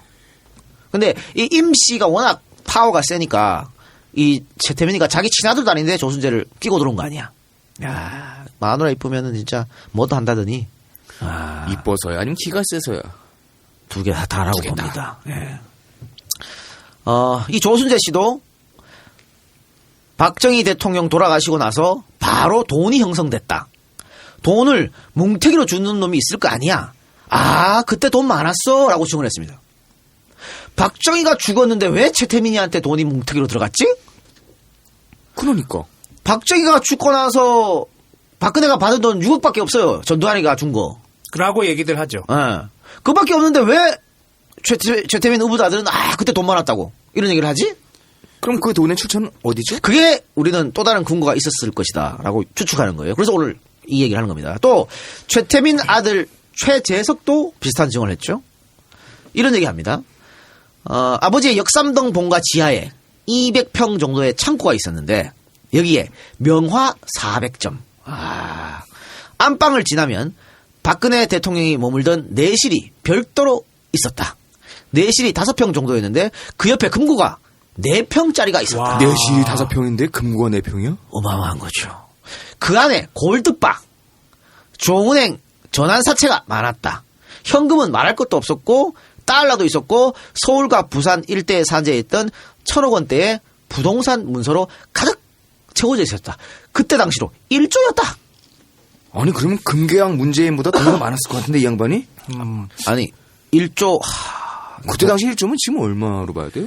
보통 국가 최고 권력자가 쓰러지게 되면은 거기에 부역했던 더구나 여론이 안 좋은 거기에 부역했던 사람들은 돈 한 푼 못 챙기고 가는 게 보통이잖아요. 근데 최태민은 챙겼단 말이에요. 이 돈이 그럼 어디서 났을까 하는 거죠. 이 돈이 이 1조나 되는 돈이. 그러면서 그 최태민이 자기 아들한테 그랬다는 거 아니야. 야, 이 돈 네 돈 아니다 그랬다는 거 아니야. 우리 돈 아니다.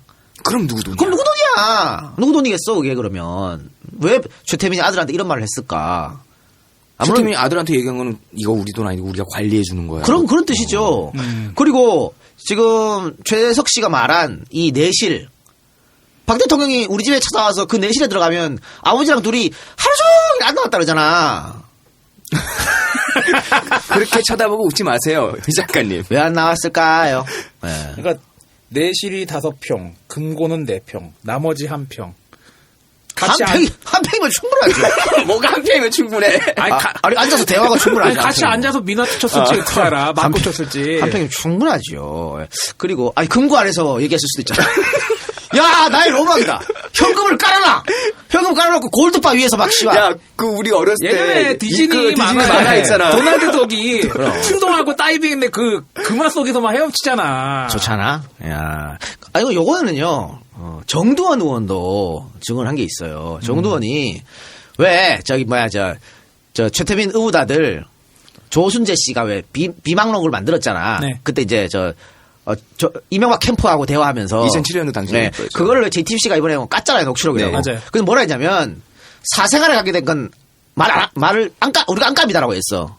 그럼 그 사생활이 뭘까? 근데 정두원은 뭐라 했냐면 그 녹취록에 정두원은 제일 잘 알죠. 그 캠프 핵심에 있었으니까 거의가 19금이라고 그랬어. 얼마나 19금이 뭘? 아니 19금 종류가 여러 가지 있을 거 아니야. 과도한 폭력과 욕설 이런 것 때문에 하면 되는 건 있을 수 있는 거고. 그런가요? 예전에 나 고등학교 때 우리 반에 모종의 테이프가 하나 돌았어. 아 테이프. 그러니까 비디오 테이프 말고 카세트 테이프. 여기까지만 얘기하겠습니다. 그 19금이 뭐겠냐고 그러면 이런 거 참 이런 거 다 까졌으면 좋겠네. 그 예전에 정두원 씨가 어디 나와서 그랬잖아요. 여러분들 만약에 이 내용이 다 공개되면 밥도 못 드실 겁니다. 그래요. 정두원이 또 라디오에서 그랬잖아. 테이프까지 비디오까지 까져야 뭐 이런 얘기 했잖아요. 오죽했으면 정두원이 2012년 대선 때 박근혜를 안 찍었다는 거 아니야? 가운데 찍었잖아. 가운데 찍었대잖아. 1번과 2번 가운데. 참 기가 막혀. 그 무슨 양심 지킨 것도 아니고. 야 잘났다. 네가 그러니까 김용호한테 진 거야. 김용호 의원 의문의 일수. 그래 서당케 많이 사랑해 주시기 바랍니다. 우리 김용호 의원 또 재선해야지. 그지. 그래? 이제 시작이지 이제. 사실 제가 좀 아쉬운 이재를 그만둔다고 해서 좀 아쉬운 게 이제 여러 가지 중에 하나인데 하나는 우리 흑금성 형을 이제 못 부른다는 거. 많은 분들이 걸로 확정이에요. 많은 분들이 기대를 하고 계시는데. 아니 뭐 그건 계속 접촉을 하는데 흑금성 형이 전화를 줘야 되는 거지. 흑금성 형이 할 때도 우리 방송 듣고 너무 좋았다. 그리고 뉘앙스는 거의 반승낙의 이야기였거든. 제가 뭐 이러면서 반승낙이 이야기인데 하여튼 그거 시간이 조금 있으면 할 수 있을 것 같은데 그거 아쉽고 또 제가 현철 씨하고 영호 씨하고 방송을 같이 하려고 했어요. 2세 특집 뭐 이런 거야? 2세 특집이 DJ YS는 돌아가셨으니까 딱 우리 방송 왔잖아. 그래가 김용호 의원한테 얘기를 했어. 좋은 생각인데요? 하면서 추진하겠다는 얘기를 했습니다만 또 이렇게 또 그것도 아쉽고. 삼성 특집은 빨리 죽어라 하게. 근데 누구가 빨리 죽어라 하게. 누구한테 얘기하는 거야? 내가 볼 때는 구속이 더 빠를 수도 있겠는데. 이재용? 응. 이재용 구속 특집으로 삼성을 해? 좀 임팩트가 약하긴 하다. 그래, 그것도 원하잖아요, 사람들이. 반민특위도 우리가 정식으로 다루지 않았기 때문에. 네, 반민특위? 근데, 제가 우리 방송하면서 농담으로 얘기했잖아요. 그, SK 사람들, 하나 사람들, 롯데 사람들, 다 우리 방송 들었다고. 진짜 싹 들었더만. 농담이 아니야? 간부들까지 싹 들었더만. 야, 엘모기업 말고 더 들었대? 다 들었더만. 그래서 이동영 씨를 아주 싫어한대. 아이씨. 나는 MB나 박근혜가 블랙리스트를 안 만들어도 자동으로 블랙리스트예요. 뭐 그런 게 있어. 이제 삼성까지 건드리면 박살나 팟캐스트를 하고 먹고 살아야겠어. 자, 다시 우리 방송으로 들어가서. 그래서 금고가 이제 중요한 겁니다. 금고. 근데 사실 이거는 이 금고는 결국은 정경유착입니다. 이번에 최순실이가 저지른 것, 박근혜가 저지른 것도 정경유착이잖아요. 예. 권력을 가지고 재벌들한테 내놔라고 한 거. 근데 이거는 그 전에 전두환 정권도 있었고 노태우 정권도 있었고 그리고 이승만 정권에도 당연히 있었던 거였습니다. 그리고 박정희가 이거 잘하지 않나? 그러니까 우리 EJ 방송을 들으신 분들이라면 적산, 불하 뭐 이런 얘기들이야 이제 익숙하실 거라고 생각이 들어요. 그러니까 태창그룹이나 삼성그룹이나 럭키, 두산 다 똑같습니다. 다 이승만한테 엄청나게 많은 정치자금을 제공하고 그에 따르는 대가를 받죠. 그러면 여운형이나 김구는 안 받았을까? 여운형하고 김구도 정치자금을 받았습니다. 그런데 여운형하고 김구에 줄을 댔던 기업가들은 다 박살났어요. 이승만이 정권 잡고. 그러니까 이게 정경유착의 전형적인 모습인데 3.15 부정선거 앞두고도 이승만 정권이 또 많은 돈을 걷어들였습니다. 구체적으로 보면요. 삼성물산 태창방직 대한양해 극동해운 중앙산업 동양시멘트 3호 방직 총 21억 칸을 내놨습니다. 그리고 다른 기업을 합치면 70억 칸의 돈을 모았어요. 이 모은 돈 가지고 3.15 부정선거를 저지른 거예요. 그때는 뭐 고무실 하나에 한 표 뭐 이렇게 했던 데잖아. 다라이 하나에 한 표 이렇게 다 돈으로 샀으니까 이 돈을 다 기업들이 제공했다는 겁니다. 그런데 이런 이승만보다 더 적극적으로 정치 자금을 모은 집단이 바로 박정희 정권입니다. 그렇죠. 12.6 사태 이후에 우리 뻐꺼영 합동수사본부장 청와대 박정희 집무실 비밀금고에서 총 9억 원을 발견했다는 사실은 굉장히 유명하죠. 이 중에 1억 원은 합수부 수사비로 갔고 5천만 원은 노재현 국방부 장관에게 갔고 2억 원은 정승화 계엄사령부로 갔죠. 이 얘기는 저희가 많이 했었죠. 네. 그리고 남은 6억을 생활비 쓰라고 박근혜 씨에게 줬다. 야, 생활을 어떻게 하길래 6억씩 내주냐? 그런데 6억을 이 돈의 6억에 대해서 박근혜가 그런 얘기를 했죠. 아니 부모님 다 돌아가시고 동생들을 하고 살으라고 아무 대가 없이 줬다. 아유, 나도 잘렸는데 지금 6억 줘도 감사하겠다. 그러면 동생들도 이 돈에 대해서는 알고 있어요? 알아야죠. 근데 박근영이 박근혜 동생 박근영이 뭐라 했냐면 난 처음 들었는데. 여기서 그러면 먹튀인가요? 잘렸는데? 이랬단 말이죠. 먹튀인가요? 잘 모르겠습니다만. 그러면 박근혜만 아는 돈이야. 그럼 박근혜랑 친한 최태민, 최순실은 이 돈을 알았겠지요. 자, 이게 뭐냐면 박근영이 나중에 외국 유학 갑니다. 네. 외국 유학 가는데 유학비라든 이런 걸 이제 뭐 박근영이 돈이 없으니까 언니가 보내줘야 되잖아요. 언니가 보내줘야 되는데 박근영이 직접 증언해서 한 번도 언니로부터 돈을 받은 적이 없다고. 그럼 누구한테 받긴 받았을 거 아니에요? 그러니까 다른 사람 명의로 오는 거야. 그걸 다 최순실이가 관리했던 사람들이 보내는 거죠. 박근혜는 돈 붙일지도 몰라. 그러면 지갑이 섞여버렸네 여기서부터. 오래된 얘기지 그러니까.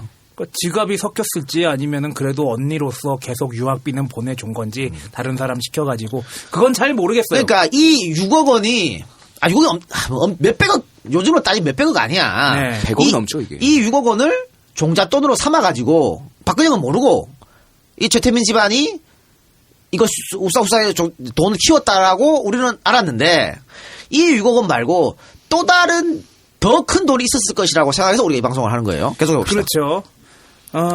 비밀금고가 9억 원이 발견된 금고. 과연 우리 스네이크박이 그 금고 하나만 있었을까? 그렇지. 여기에 대해서 지금은 새누리당을 탈당한 무쫄 흥미로운 증언을 합니다. 내가 김영삼 전 대통령을 모시고 집권해서 청와대에 가보니까 거짓말 안 보태고 이 방에 40% 정도 되는 은행 지점보다 더 큰 스테인리스 금고가 있었다. 전두환 노태우 전 대통령이 현금을 쌓아놓으려고 그 금고를 만든 것이었다. 김영삼 전 대통령은 그걸 보고 나쁜 놈, 도둑놈이라며 당장 처리하라고 해서 8톤 트럭 5대 분량이 실려 나갔다. 라고 얘기했습니다. 전두환 때부터 있었다는 근거인데 과연 이게 전두환 때부터 있었을까? 박정희 때부터 이 근거가 있을 가능성이 있는 거죠. 예.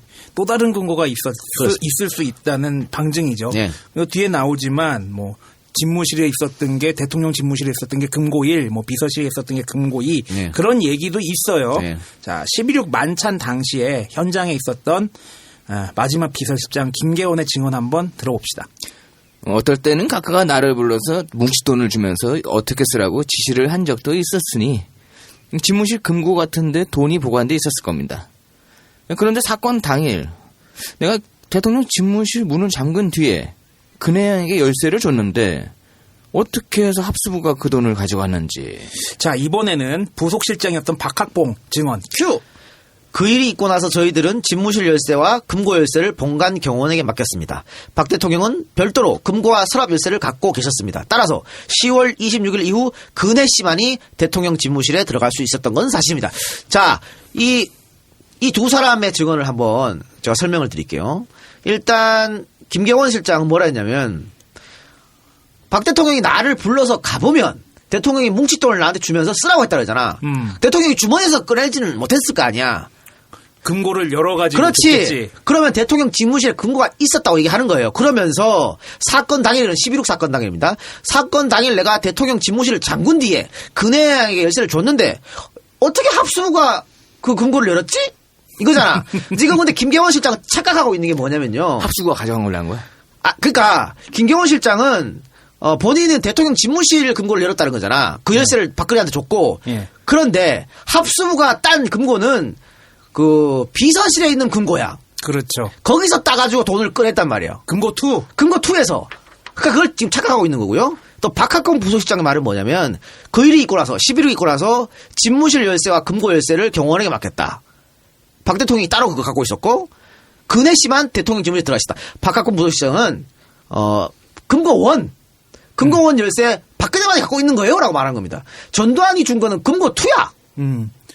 그렇다면은 금고 2에 있는 돈 6억과 금고 1의 열쇠를 가지고 있을 수 있다는 그렇죠. 얘기가 되는 거죠. 네. 자, 중앙일보 1991년 5월 31일자 기사 한번 보겠습니다. 기사 제목, 박 대통령 집무실엔 비밀금고가 2개, 통치비용 연 60억. 이 기사인데 여기에도 또 다른 금고가 있다는 내용이 나와요. 자, 그렇다면 또 다른 비밀금고, 금고 1 어디 갔을까요? 자, 10월 26일 밤 가보겠습니다. 숨진 박 대통령의 양복 주머니에서 집무실 금고 열쇠는 박근혜에게 전달됐고요. 박근혜는 금고 1의 내용물을 챙겨 쓰다고 합니다. 아, 금고 1입니다. 박근혜 씨는 그 부분에 대해서 여지껏 확실한 언급을 안 하고 있어요. 그래서 돈의 액수가 얼마나 됐는지는 모르지 뭐. 다만 박 대통령이 금고 1에서 돈을 꺼내서 금고 2에 넣곤 했다는 증언에 비춰볼 때 어떤 추측이 가능하겠습니까? 적지 않은 비자금이 남아있다. 아니 금고 1에서 돈을 꺼내서 금고 2에 집어넣는 거를 봤다는 증언자들 있잖아요. 근데 금고 1은 대통령 집무실에 있었고 금고 2는 부속실에 있었던 거 아니야. 그럼 보통 자기가 있는 곳에 더 많은 돈을 갖다 놓죠. 그렇죠. 꺼내서 그러면 버커가 발견한 9억 그거보다 훨씬 많은 돈이 금고 1에 있었다고 우리가 추측할 수 있잖아. 곳간하고 쌀통하고의 아니, 상식적으로. 그렇지. 자, 청와대 1층과 2층에 있던 2개의 금고. 박정희 대통령의 정치 자금에 관한 비밀스러운 사연이 수표처럼 현금 따발 뭉치처럼 차곡차곡 쌓여있던 곳입니다. 자, 재미 언론인 안치홍 씨 저희 팟캐스트에 자주 등장합니다. 비슷한 얘기를 했다고 전해집니다.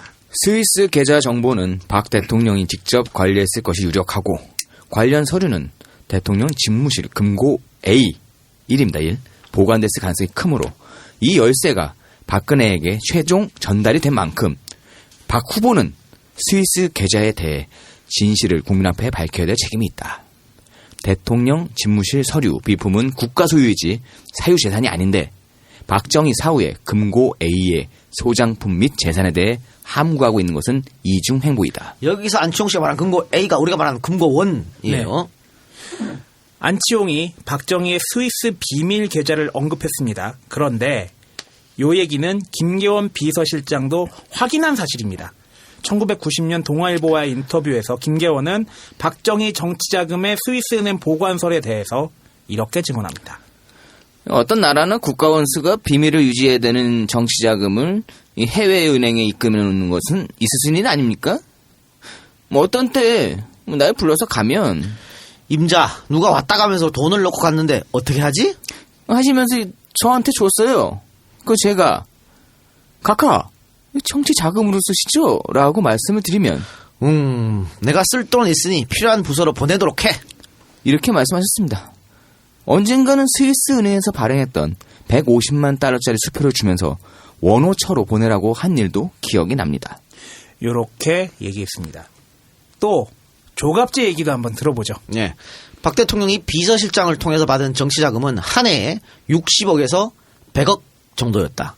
박 대통령은 비서실장으로부터 수표가 든 봉투를 건네받으면 일단 집무실 금고에 넣어두었다가 매월 초 정기적으로 김계원 실장에게 일정한 액수를 주어 쓰도록 했다.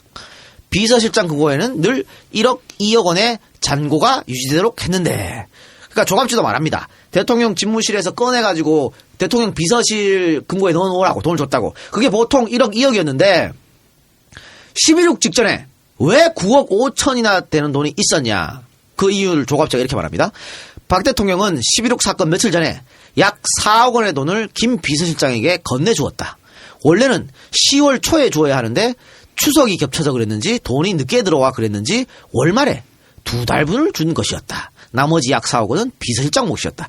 비서실장이 4억 원을 넣어놨고 대통령이 2달치를 줘서 4억 원을 넣어놨고 또 원래 한 1, 2억 있었으니까 합쳐서 9억 5천 된 거다. 라고 얘기를 하는 거예요. 요 장면이 궁금하신 분들은 영화 그때 그 사람들의 요 장면이 매우 비슷하게 묘사가 되어 있습니다. 그러면 박 대통령이 한꺼번에 4억 여러분 생각해보세요.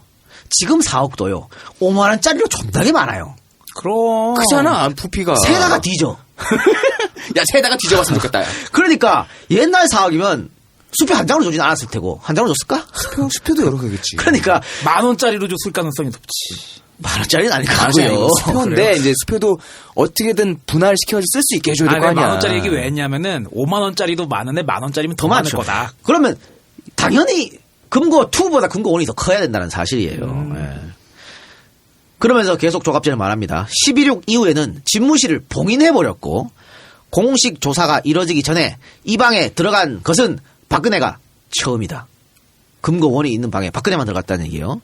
문제는 박근혜가 가져간 대통령의 용돈이 어느 정도이냐 하는 것이다. 대통령의 용돈을 서민의 용돈과 같은 수치 감각으로 가늠할 수는 없을 것이다.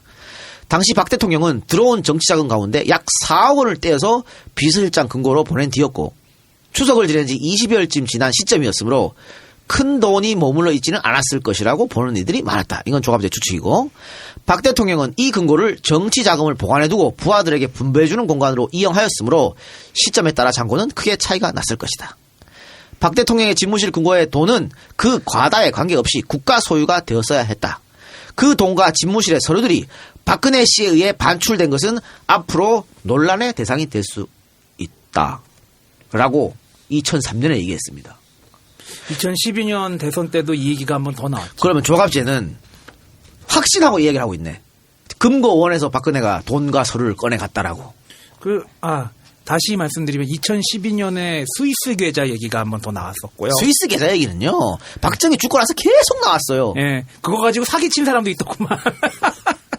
자, 김기현 비서실장도 이를 뒷받침하는 증언을 했습니다.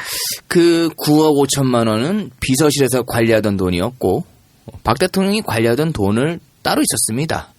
이 차지철도 별도로 돈을 많이 만졌습니다. 자, 이런 증언들을 종합해 보면요. 청와대는 큰 금고와 작은 금고, 이렇게 비밀 금고가 2개 존재했고요. 큰 금고에서 작은 금고로 수시로 돈을 옮겼다는 것을 알 수가 있습니다. 작은 금고에서 9억 원이 나왔다면 큰 금고에선 얼마나 돈이 있었을까요? 가늠하기 쉽지 않죠. 비유하면은 이제 체크카드 쓰는 통장이 하나 있고 거기다 돈을 내는 통장이 있는데 아무래도 체크카드 쓰는 통장에는 돈이 적게 남았을 것이고 큰 금고에 있는 돈에서 나가려면 거기에는 엄청난 돈이 있어야겠죠. 그러니까 이거 6억 원을 박근혜가 받은 6억 원, 이 6억 원을 정부 세출 대비로 계산해보면 얼마가 되냐면 79년에 10원이 현재 가치로 350.45원 정도 했다고 해요. 80년은 260.43원. 80년을 기준으로 현재 가치로 환산하면 6억 원은 160억이 넘는 돈이 됩니다. 어마어마한 액수가 되는 거죠. 그럼 금고 원에는 현재 가치로 따졌을 때 얼마나 될까요? 본진이잖아. 최태민 아들이 1조쯤 있었어요라고 아버지 거기 이제 금고에 네. 딱 이게 맞아 떨어지는 거 아닐까요? 그러면 추측컨대 금고 원에 있던 거를 그대로 이렇게 실어가지고 역삼동으로 이렇게 추측이죠? 추측이죠. 네. 네. 자, 박정희가 모은 그 수많은 정치 자금이 어디로 갔을까요? 스위스 비밀 계좌로 갔을까요? 스위스 비밀 계좌로 넣어놨다가 글쎄요. 그럼 우리 추측이니까 모르겠어요. 우리가 뭘 알아? 박근혜는 알지. 열쇠를 가져간 박근혜. 자, 이에 대해 박근혜가 공식으로 밝힌 것은 2번 있습니다. 첫 번째는 1990년 월간 조선과의 인터뷰에서였고요. 두 번째는 2007년 이명박하고 세게 붙었을 때였습니다. 자, 박근혜가 월간 조선과의 인터뷰에서 금고원에서 나온 내용물에 대해 뭐라고 하는지 한번 봅시다. 금고에는 서류와 편지가 들어있었고요. 아버님이 개인적으로 쓰실 용돈도 있었습니다. 액수는 많지 않았습니다. 이 많지 않았다는 요게 서류와 편지 있었고 서류는 또 뭔지 모르지 뭐 무기명 채권 이런 것도 있을 수도 있잖아. 근데 돈은 있었는데 많지 않았다라고 했는데 2007년 박근혜가 한나라당 경선에 나섰을 때 박근혜의 해명이 바뀌어요. 뭐라 바뀌었나? 문제 그 금고는 열쇠로 여는 것이 아니라 손으로 쉽게 열 수 있는 것이었고, 내용물도 서류들이었으며 귀중품은 전혀 없었습니다. 확 말을 바꿨어요. 에? 왜? 이제 지가 대통령이 돼야 되는데 이 금고원의 내용물은 박근혜만 알잖아. 그치. 내가 모르다가 모르는 거야. 그러니까 처음에는 돈이 있었다 말았다가 나중에는 귀중품 전혀 없었다고 말을 바꿨고요. 또 금고는 열쇠로 여는 게 아니라 손으로 여는 거래. 님이 금고가 손으로 그냥 여는 금고가 어디 있냐? 책상 서랍이냐? 그냥 열게? 아니 영화 미션 임파서블 이런 데 보면 지문 찍고 눈가 찍고 막 금고가 아니지. 그 말이 돼 그게? 응? 자, 박근혜가 이 금고가 열쇠로 여는 것이 아니라 그랬는데요. 한번 봅시다. 그때 혹시 전자식 도어락이 있어? 띠디디디 이건? 있었나? 왜 호텔 가면 있는 그건 있나? 띠리리 그거. 이분이 호텔 많이 다니셔가지고 비밀번호 699 했나? 699 야, 이 새끼야! 아니, 그럴 수도 있잖아. 자, 박정희가 사망할 당시 양복 주머니에 남은 유류품 있었을 거 아니에요? 껌이 있었습니다. 박정희가 이때 이제 담배 끊으려고 껌을 막 씹었거든. 껌이 있었고, 시계가 있었고요. 또 지갑, 손수건, 또 열쇠가 발견됐어요. 자, 이 열쇠는 뭘까요? 집구석 들어갈 때 현관문 따려고 그 열쇠일까요? 청와대 열쇠. 청와대에 뭐 열쇠가 있어. 그럼 뭔지 이게 뭐 자전거 타려고 그러는데 자전거 누가 세배갈까 봐 이렇게 청와대 자전거 훔쳐가면은 진짜 자전거 도둑 역대 최고의 도둑이다 진짜. 아니면 자동차 열쇠야? 자기가 기가 운전하잖아. 자기가 왜 필요해? 저기 나가서 뭐 하려면은 이제 자기가 몰라. 아니 그런 거 자기가 없어. 운전하잖아. 그러면 이 열쇠는 뭔 열쇠예요? 100% 이거는 금고 열쇠예요. 데크당. 당연한 겁니다. 예전 금고는 어떻게 되어 있냐면요. 그 다이얼로 돌리고 나서 열쇠를 꽂아가 돌려야 열리는 게 금고야. 네, 맞아요. 이 100% 금고 열쇠입니다, 이거는. 자, 박학봉 부속실장도 이를 뒷받침하는, 제 주장을 뒷받침하는 증언을 합니다. 대통령이 퇴근하시면 집무실 출입문 열쇠는 부속실에서 보관했습니다. 박 대통령은 이와는 별도로 금고와 서랍 열쇠를 갖고 계셨습니다. 자, 봤지요? 박정희가 퇴근하면 부속실장이 그 대통령 집무실의 문을 잠궈, 예. 그리고 안에 있는 금고 열쇠는 박정희가 갖고 가. 예. 너무나 당연한 거 아니에요? 맞아요. 자, 그럼 박정희가 죽었어. 그러면은 부속실이든 경호실이든 그 박정희 집무실 문을 따뒀겠지. 그렇죠. 그 안에 금고 열쇠는 유류품은 누가 가져갔을까? 박근혜가 갖고 갔잖아. 이 너무나 당연한 거예요. 근데 자꾸 돈이 없었다 그러고 말이야. 아니 돈이 있었는지 없었는지는 박근혜만 그러니까. 알잖아요. 자, 2007년 경선 당시 이명박 캠프에 차명진, 진수희. 추억의 이름이다. 이거 오랜만에 듣네요. 네. 차명진, 진수희 이런 사람들이 이 금고에 대해서 박근혜를 세게 몰아붙였습니다. 다시 말합니다만 박근혜의 비밀은 2007년 이명박 캠프가 가장 많이 알고 있어요. 그러니까 당연히 이 비밀국은 알고 있겠지. 당시에 이명박 캠프에서 박근혜 캠프한테 뭐라고 했냐면 박정희 전 대통령의 서거 당시 집무실에 있었던 금고의 내용물을 박근혜 후보가 챙겼다고 했는데 여기에 있던 돈은 어디에 사용됐나? 또 다른 청와대 금고의 돈도 박근혜 후보가 챙겼나? 그 금고에는 얼마의 액수가 들어있었고 그 돈도 생계비 용도로 사용했나? 캠프에서 기본빵으로 금고가 2개란 걸 알았네. 알고 있죠? 자, 네 금고 2에서 발견한 6억 원을 생계비로 썼다 그랬지? 그러면 금고 1에서 발견한 돈은 그것도 생계비로 썼니?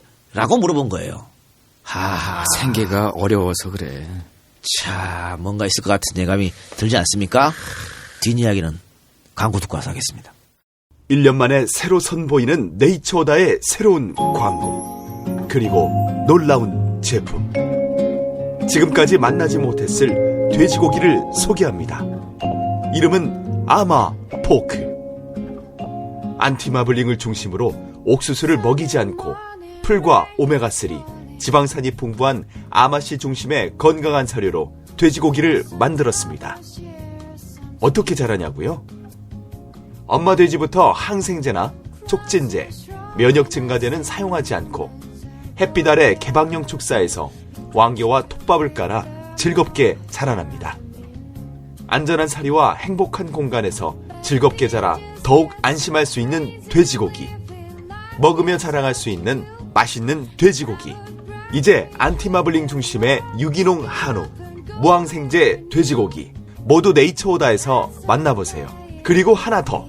회원가입 후 첫 구매 시 배송란에 EJ를 적어주시면 네이처오다 유기농 황소곰탕을 선물로 드립니다.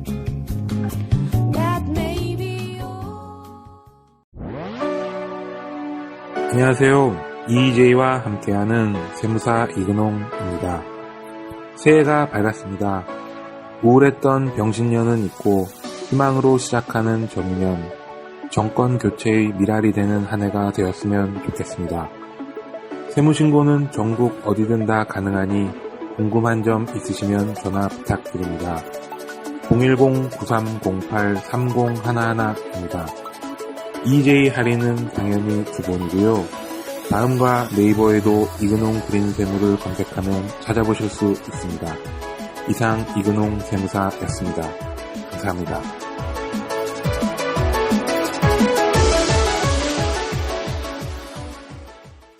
네, 이근홍 세무사 광고 잘 들었고요. 내 친구 이근홍 많이 응원해 주시기 바랍니다. 네. 박정희가 살해당하고 박정희의 집무실을 공식적으로 조사한 팀이 있었습니다. 1979년 11월 14일 이날 이 공식 조사팀이 금고문을 열었을 때는 아무것도 남아있지 않았습니다. 자, 박정희 집무실이 바로 금고원이 있던 곳인데 공식 조사팀이 금고문을 여니까 텅텅 비었네. 최광수 외무장관은 이에 대해서 이렇게 이야기합니다. 그것은 박근혜 씨에게 알아봐야 할 것입니다. 박학봉 부속시장의 증언대로 대통령이 퇴근을 하면 집무실의 문은 부속실에서 잠궈버립니다. 박정희는 1979년 10월 26일 안가에서 술을 마시다 사망을 했으므로 부속실은 당연히 대통령 직무실을 밖에서 잠궈버렸습니다. 그리고 10월 26일 이후 대통령 직무실은 봉인돼 있었습니다. 공식 조사 전에 이 집무실에 들어갈 수 있는 사람은 박근혜가 유일합니다.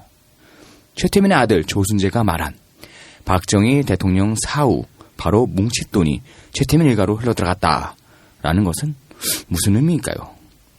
장래 부조금이 뭉칫돈인가요? 아니면 전두환이 넘겨줬던 그 6억 원이 뭉칫돈일까요? 그렇다면 박정희는 재벌들로부터 어느 정도의 정치 헌금을 받았을까요? 최장수 비서실장을 역임했던 김정념은 자신의 회고록에서 정치 자금에 관해 다음과 같이 언급을 합니다. 제가 각하 그런데 1년에 정치 자금이 얼마나 필요하십니까? 라고 물으면은 박 대통령은 소상히 설명해 줬습니다. 이렇게요. 공화당 운영에 한 달에 1억 원은 필요하고 유정회에도 한 달에 2천, 3천만 원은 듭니다. 추석과 연말에 이곳저곳 촌지를 주는데 10만에서 30만 원 정도씩이에요. 공무원이나 일선 장병을 시찰하려면 경력금도 금일봉도 줘야 되고 1년에 30억, 40억 원 필요할 것 같습니다. 저는 곧 이 중요한 작업에 착수했습니다. 청와대 신관 비서실에서 기업주를 만나서 정치자금은 민주주의의 필요악이다. 도와달라고 요청했습니다. 저는 반대급부는 일절 없다는 점을 빼놓지 않았습니다. 제가 부탁한 기업주 26명은 모두 기꺼이 승낙하고 협조를 약속했습니다. 나는 추석 무렵과 12월에 비서실장실에서 그들을 개별적으로 만나서 성금을 받고 바로 박 대통령에게 전달했습니다. 박 대통령은 즉석에서 봉투 위에 날짜, 기업체, 금액을 기입했습니다. 성금은 최고 1억 원, 최하 1,000만 원 범위 내에서 각 기업의 사정에 따라 자율적으로 정해달라고 부탁했습니다. 내가 부탁한 25 기업주들은 모두 기꺼이 승낙하고 협조를 확약해 주었습니다. 자, 26개 기업체로부터 1년에 2번씩 1,000만 원에서부터 1억 받았다 했잖아. 그러면 최저 얼마냐? 다 그냥 1,000만 원씩만 했다 치자고. 그러면 2억 6천 곱하기 2 하니까 5억 2천이에요. 1년에. 그런데 1억씩으로 하면 52억이지. 그렇죠. 이 돈을 받았다는 거야. 그러니까 박 대통령이 3, 40억 필요하다고 했으니까 아마도 50억, 4, 50억 정도는 했지 않았을까? 연애. 반대급부는 절대 없다라고 말을 했는데 이거 믿어야 되는 겁니까? 개소리고 그거는. 그럼 왜 적어놨어 그걸? 그건 뭐 최순실은 박근혜는 뭐 똑같은 거지. 저 다 모른다 그러는데 그거 믿는 거랑 우리가 똑같은 거지. 축의금이나 조의금 들어올 때 그걸 일일이 확인하는 이유 중에 하나가 뭐예요? 나중에 또 드려야 될 거 아니야 그만큼. 기브앤테이크 없는 세상이 어딨냐, C8. 아유. 자, 앞서 언급했던 중앙일보 1991년 5월 30일자 보도에도 이와 비슷한 증언이 있습니다. 박정희 정권 시절 청와대 관계자는 이렇게 얘기를 합니다. 정기적인 모금은 추석과 연말 두 차례였죠. 대재벌 등 A급 기업은 연간 5에서 6억 원 정도 낸 걸로 알아요. 작은 곳은 2천에서 5천만 원 정도 내고요. 그래서 합쳐보면 연간 총액이 초기엔 20억, 나중엔 50에서 60억 원 정도였습니다. 자, 복수의 관계자가 따로따로 증언했는데 금액이 얼추 맞아. 들어가요. 그럼 1년에 50억 정도 했다는 것은 이거는 뭐 정설로 봐야 되는 거야. 다시 말해 1년에 추석과 연말 두 차례씩 정기적으로 정치 자금을 헌납받아왔고 이 규모는 최소 10억에서 최고 60억 정도 된다는 이야기입니다. 재벌들로부터 정기적으로 이 정도 금액을 받았으니까 비정기적으로 부정기적으로 받는 금액과 합치면 박정희의 비밀 자금은 우리의 상상을 초월하는 금액이 될 것입니다. 당연한 거 아닌가요? 1년에 꼭 2번만 받았을까? 그렇죠. 어? 아니지. 어버이날에는 우리 모든 국민의 어버이신 박정희 대통령 각하 또 드릴 수 있고. 청와대에 기업들이 오면 빈손으로 오겠어요? 어? 우리는 누가 씨발 우리 집에 놀러 왔는데 빈손으로 오면 욕해. 그렇잖아. 빈손으로. 씨발 장갑이라도 끼고 오지 빈손으로 왔어. 씨발. 이러면서 욕하잖아. 내가 저 새끼 집 들일 때 돈을 들고 갔든가 안 들고 내가 다 욕하잖아 이렇게. 어? 다 욕하는데 청와대에 뭘 들고 갔겠지. 어? 그러면 당연히 이 정기적 말고 비정기적하고 합치면 우리가 상상할 수 없는 금액이 나오는 거예요. 그리고 지금 여기 내용물에 그 박정희 대통령의 정치자금 이 항목에 빠진 게 있잖아. 대행사할 때 금액들 봉투 넣어가지고 드려야 될 거 아니야. 아가씨들. 이 비용 항목에 안 잡혀있잖아. 계정에. 그 비용은 뭐 껌값이지 뭐 그 비용은 뭐. 어쨌든 잘 드리지 않았을까? 박정희가 뭐 우리 방송 들으면 다 알 겁니다. 박정희 용인술 분할 통치 디바이드 앤 룰이라고. 이 디바이드 앤 룰은 정치에만 적용되는 게 아니고 여기 이렇게 돈 모으는 데도 적용됩니다. 그러니까 박정희는 김정념 라인을 통해 정치 자금을 모금했을 뿐만 아니라 4인 체제, 특히 김성곤 계좌에서 박정희한테 줬다, 기시 노부스키한테 줬다 그랬잖아. 네. 그러니까 김성곤을 통한 정치 자금 모금. 또 김영욱이는 또 따로 모았어요. 네? 박종규 나름대로 또 따로 모았어. 아싸 부드러운 새끼들. 이우락 나름으로 또 모았어요. 떡을 만지다 보면 떡고물이 묻을 수도 있는 거 아닙니까? 그렇죠. 그럼 그 돈이 결국은 떡고물 빼고 떡은 다 박정희한테 갔을 거 아니야. 너무나 당연한 상식 아니겠어요? 그러니까 박정희의 비자금은 우리가 상상할 수 없는 금액입니다. 결론만 말하면. 자, 이우락이 떡을 만지면 떡고물이 묻을 수밖에 없다는 희대의 명언도 바로 이렇게 해서 탄생하는 겁니다. 80년 신군부가 조사한 이우락의 축제 규모는 194억이었어요. 이게 실감이 안 가는데요? 80년에 194억을 축제했다고 버크가 발표합니다. 1980년 당시 서울 집한 채 값이 평균 200만 원이었으니까 194억이면 조단입니다. 지금으로 따지면. 이거 아파트 단지 사겠는데. 그러니까. 그런데 김종필도 부정축제로 잡혀갔지. 맞아요. 김종필의 부정축제 규모는 이거보다 더 커. 213억 5천만 원이었습니다. 5천만이 촛불을 들어도 안 물러날 거예요. 네. 자, 그런데 김종필이가 이우락보다 더 많이 부정축제했잖아요. 이래가지고 김종필 마누라가 빡이 쳤어. 그래서 문병자한테 하소연을 합니다. 뭐라고? 아니 합수부 개새끼들 말이야. 이우락이가 우리보다 덜 했다고? 덜 해쳐먹었다고? 봐준 거야 그랬단 말이야.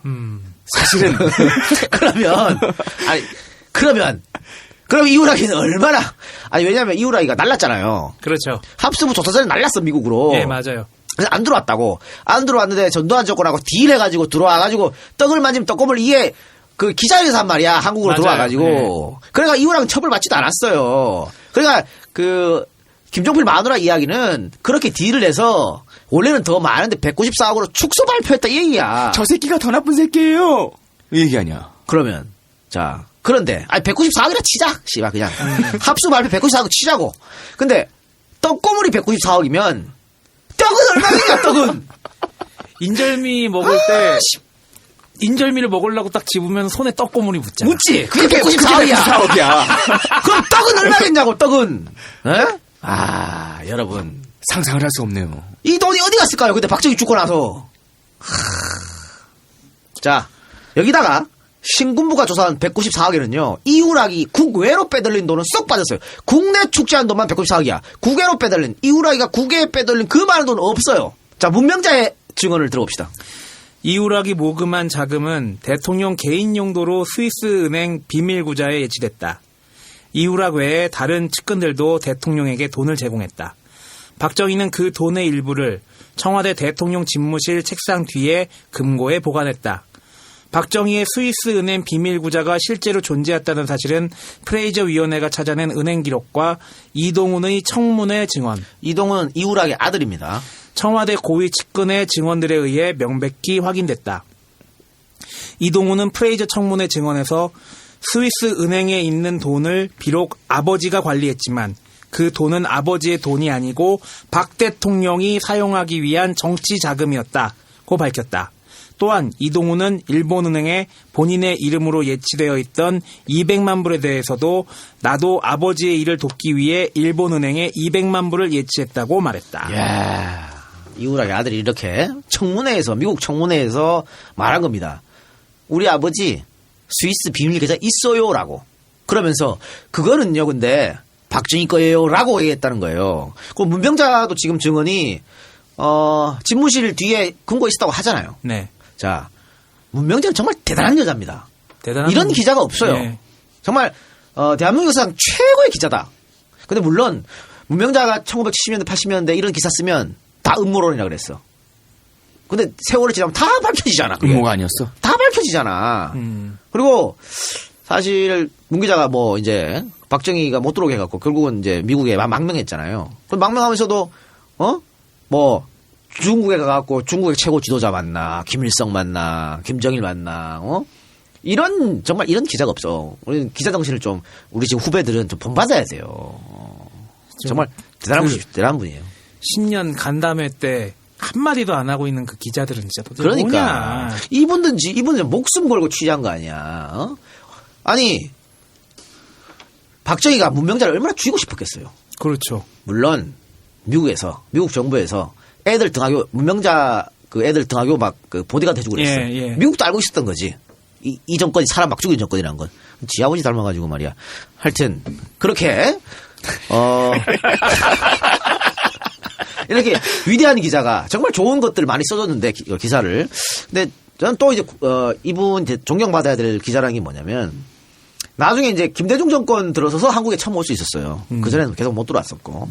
그러면서 청와대에서 이제 DJ가 계속 오라 그랬지. 원래 친구잖아. 그렇죠. 오라 그랬었는데 한 번도 안 갔어. 그러면서 이제 동료 기자들한테 그렇게 얘기했지. 왜 안 가냐니까. 아니 김대중이 한 번 시켰으면 됐지. 대통령 시키면 됐다는 얘기예요. 좀 겁이 많은 게 탈이지만 머리 좋고 차분하니까 잘할 거야. 자기는 뭐 내가 김대중을 만들었다 이런 것도 뭐 필요 없고 싹 빠진 거예요. 또 지금 정확하잖아. 좀 겁이 많은 게 탈이지만 오늘 DJ가 좀 겁이 좀 있었지. 그냥 잘할 거라고 이렇게. 근데 사실은 김대중이 한번 시켰으면 좋겠어. 이건 시켰으면 됐어. 이 말은 좀 그렇네. 오빠한테. 같이 늙어가는 처지니까. 그러니까 뭐. 같이 들어가는 처지에 뭐. 하여튼 이렇게 위대한 기자가 여러 가지를 남겼는데 자, 이 문명자의 이 증언 말고 다른 거 한번 봅시다. 구체적 자료. 미하원 국제관계소위원회가 1978년에 펴낸 한미 국제관계보고서. 여기에도 지금 문명자 씨가 증언한 내용과 똑같은 말이 등장합니다. 스위스 은행 구자의 실제는 은행 기록, 이후락의 아들 이동훈의 증언, 청와대 박 대통령 측근들에 의해서 입증됐다. 박 대통령이 비밀 자금을 필요로 했던 이유에 대해 이동훈은 지지자들에게 돈을 주고 정적들을 매수하기 위한 것이었다고 했다. 한미 국제관계 보고서에도 박정희 스위스 비밀구자 얘기를 합니다. 그런데 이 한미 국제관계 보고서에는 스위스 은행 계좌번호까지 공개되어 있습니다.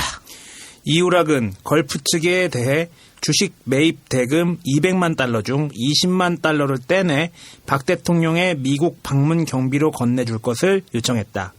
1969년 8월 21일 피츠버그의 걸프 본사는 전신환으로 취리 소재 스위츠랜드 유니언 은행에 20만 달러를 보냈다. 수취는 서정귀였고 계좌번호는 625965660D였다. 그해 12월 이 계좌에서 19만 9,750달러가 인출되었다. 이 돈은 이후락이 서정귀를 대신하여 서명함으로써 인출해간 것 같다. 자, 여기서 200만 달러 중 20만 달러를 떼내. 이건 뭐냐면요. 커미션입니다. Y로. 그러니까 박정희 정권이 걸프 측에 뭔가를 해주고, 걸프는 200만 달러를 벌었어. 그래서 땡큐 베리마치 하면서 20만 달러를 이후락에도 줬단 말이야. 그걸 어디로 줬냐? 스위스 비밀 계좌로 쏴준 거예요. 서정기 계좌로. 이 서정기는 누구냐? 박정희 친구입니다.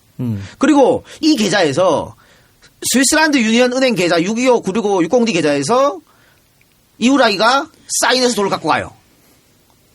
그리고 이 돈은 박정희의 미국 방문 경비로 씁니다. 그럼 이 계좌는 결국 누구 거야? 이 스위스란드 유니언 은행 계좌는 박정희 거죠. 자, 문명자는 이렇게 이후락이 박정희 대신에 관리하던 스위스 비밀 계좌의 명의는 이후락 건데 이후락이가 실권한 이후락이 언제 실권했냐면요. 김대중 납치 사건 하고 나서 넌 나가시죠. 이래가지고 도망가요. 도망가가지고 뭐 미국 망명 신청하려 그러다가 뭐 벤치 처먹고 저 바하마로 가. 바하마 세금 안 내는 데 숨길 수 있는. 거기 갔는데 또 박 대통령이 특사를 보내가지고 한번 봐줄게 와. 근데 가면 죽을 것 같잖아. 씨. 아니 그래서 왔어. 그러니까 이렇게 실각한 후에 박정희 비밀 계좌를 관리하던 게 이후락인데 이후락이 나가리 됐잖아. 네. 그러면 누군가 명의를 바꿔야 될 거 아니에요. 그렇죠. 누구로 바꿨냐? 박근혜 명의로 바꿨다고. 아하. 문명자가 말했습니다. 아까 훌륭한 기자라고 얘기했던. 내가 일부러 그래서 깔았잖아. 이것 때문에 깐 거지? 이것 때문에 깐 거잖아, 미리. 이렇게 훌륭한 사람이라고 깔고 이렇게 딱 지금 얘기하잖아요. 그런데 문명자만 이 말 하면 또 음모론 아니야? 라고 할 수 있잖아. 그래서 조갑제. 우리 참 조갑제 좋아해. 조갑제의 말을 한번 또 들어보시죠. 아, 근데 조갑제 박정희에 대한 그 애정은? 심층 취재는 장난이 스토커 아니야. 수준이야. 네. 유신 이전에 박 대통령 주변 인물들이 스위스 은행의 비밀 구자를 갖고 있었던 것은 확실한데. 확실하다 그랬네. 확실하다고. 확실한데 유신 말기의 사정은 I don't know. 알 수가 없다. 박 대통령이 비서실을 거치지 않고 개인적으로 관리한 돈이 있었다면 그 내용은 관리인과 대통령, 다시 이야기합니다. 관리인과 대통령 두 사람만 알 수 있을 것이고 대통령의 급작스러운 죽음으로 그 관리인의 차지가 되었을 가능성도 있다. 관리인이 누굴까? 관리인이 누굴까요? 이게 문명자 증거가 딱 들어맞는 거예요. 지금 조갑제는 유신 이전에 1974년 이전에 박 대통령 주변 인물들의 스위스 은행의 비밀구자 있었다고 확실하다 그랬잖아. 그게 이후락 명의야. 그런데 유신 말기 사건 알 수가 없다. 알 수가 없지. 박근혜로 바꿨으니까. 문명자가 그렇게 말했잖아. 바꿨다고. 그러면서 조갑제는 관리인과 대통령 두 사람만 알고 있고 대통령이 죽었으니까 그 관리인 차지가 되었을 것이다. 그런데 이 관리인을 문명자는 박근혜라고 말한 거예요. 그러니까 박정희가 죽었으니까 박근혜의 차지가 되었을 것이다. 그런데 그 옆에 누가 있었다? 최태민이 있었다. 있었지. 이렇게 되는 거죠. 그러니까 아구가 탁탁탁 맞아떨어지잖아. 자, 또 있어요. 박정희 기념관 반대 국민운동의 곽태영 회장도 이와 관련해 의미 있는 질문을 하는데 곽태영 회장이 누구냐면요. 우리 저번에 정의봉 네. 안두희 때려 죽인 그분 오셨잖아요. 예. 근데 맨 처음에 안두희를 찾아서 응징한 사람이 바로 이 곽태영 회장입니다. 대단하신 분이죠. 예. 이분이 뭐라고 증언했냐? 12.6 이후 박근혜 한나라당 대표는 은행 전문가 등 5인과 함께 스위스로 가서 박정희 명의의 60억 불의 계좌를 박근혜 씨의 명의로 이전했으며 이 작업은 일주일 정도가 소요됐고 당시 명의 이전을 위해 도와준 사람들에게 수고비조로 5만 불씩 주었다는 것이다. 또한 이 과정에서 전두환 전 대통령과 보안사령부의 개입이 있었다고 전하고 있다.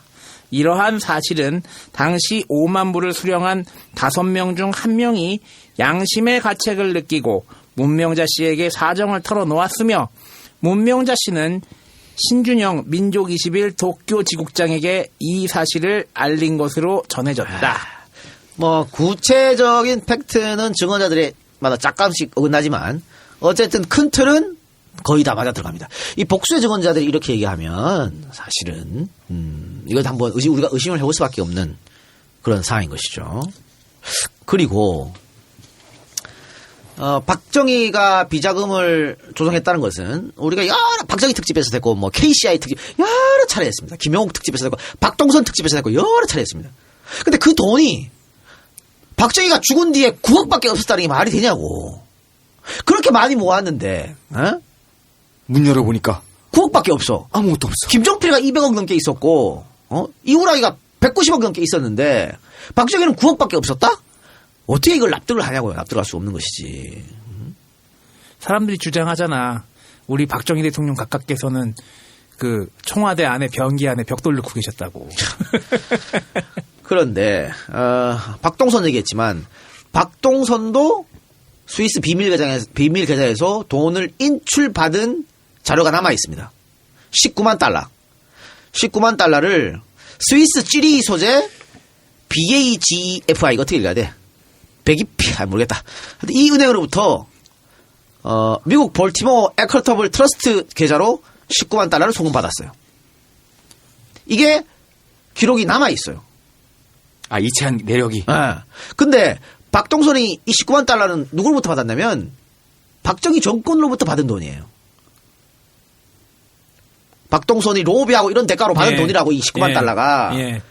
그러면 국가에서 줄라 그러면 정상 루트로 줘야 되지. 그렇죠. 스위스 비밀 계좌에서 왜 돈을 19만 달러를 박동선 계좌로 주냐 말이야.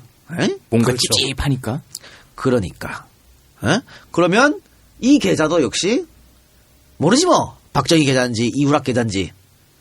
하여튼 왜냐면 여기 1972년에 이 돈을 받았다 그랬으니까 1972년이면 이우락이 아직 실권하기 전이잖아요. 네. 그럼 이우락 계좌일 수가 있는 거지. 근데 뭐 이우락 계좌는 박정희 계좌니까.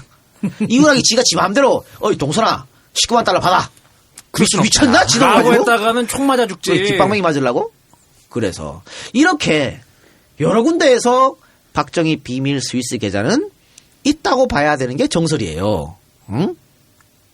그러면 자 박정희 대통령의 비밀금고 1, 2에서는 뭐 9억 원이라는 명확한 돈이 나왔으니까 비밀금고 1에서 만약에 돈이 없었다면 이 스위스 비밀 계좌에 서류가 있을 수 있는 거지. 그렇지 않아요? 그렇죠. 충분히 가능한 거잖아. 네. 그리고 최태민이가 이 돈을 가지고 종잣돈을 삼아가지고 최윤실 등하고 나눠 처먹은 거. 이렇게밖에 볼 수 없는 거지. 아니면 어디서 최태민이 그 많은 돈을 만졌을까? 아니 불광동 살 때는 전화기도 없어가지고. 전화기도 없어 어렵게 살던 살았는데. 사람이. 그냥 뭐 대기업부터 삥 뜯어가지고 삥 뜯어봐야 지금 보세요. 지금 미르재단 K스포츠 삥 뜯은 게 850억이잖아. 그렇죠. 지금 이거는 우리가 말한 비밀금고 A1은 850억 수준이 아니에요. 그때 당시 조단이야. 거기에다가 지금 우리 오늘 에피소드에서는 기업에서 뭐 받았다는 얘기만 했는데 그 전에 봅시다. 베트남전 있었죠. 한일협정 있었죠.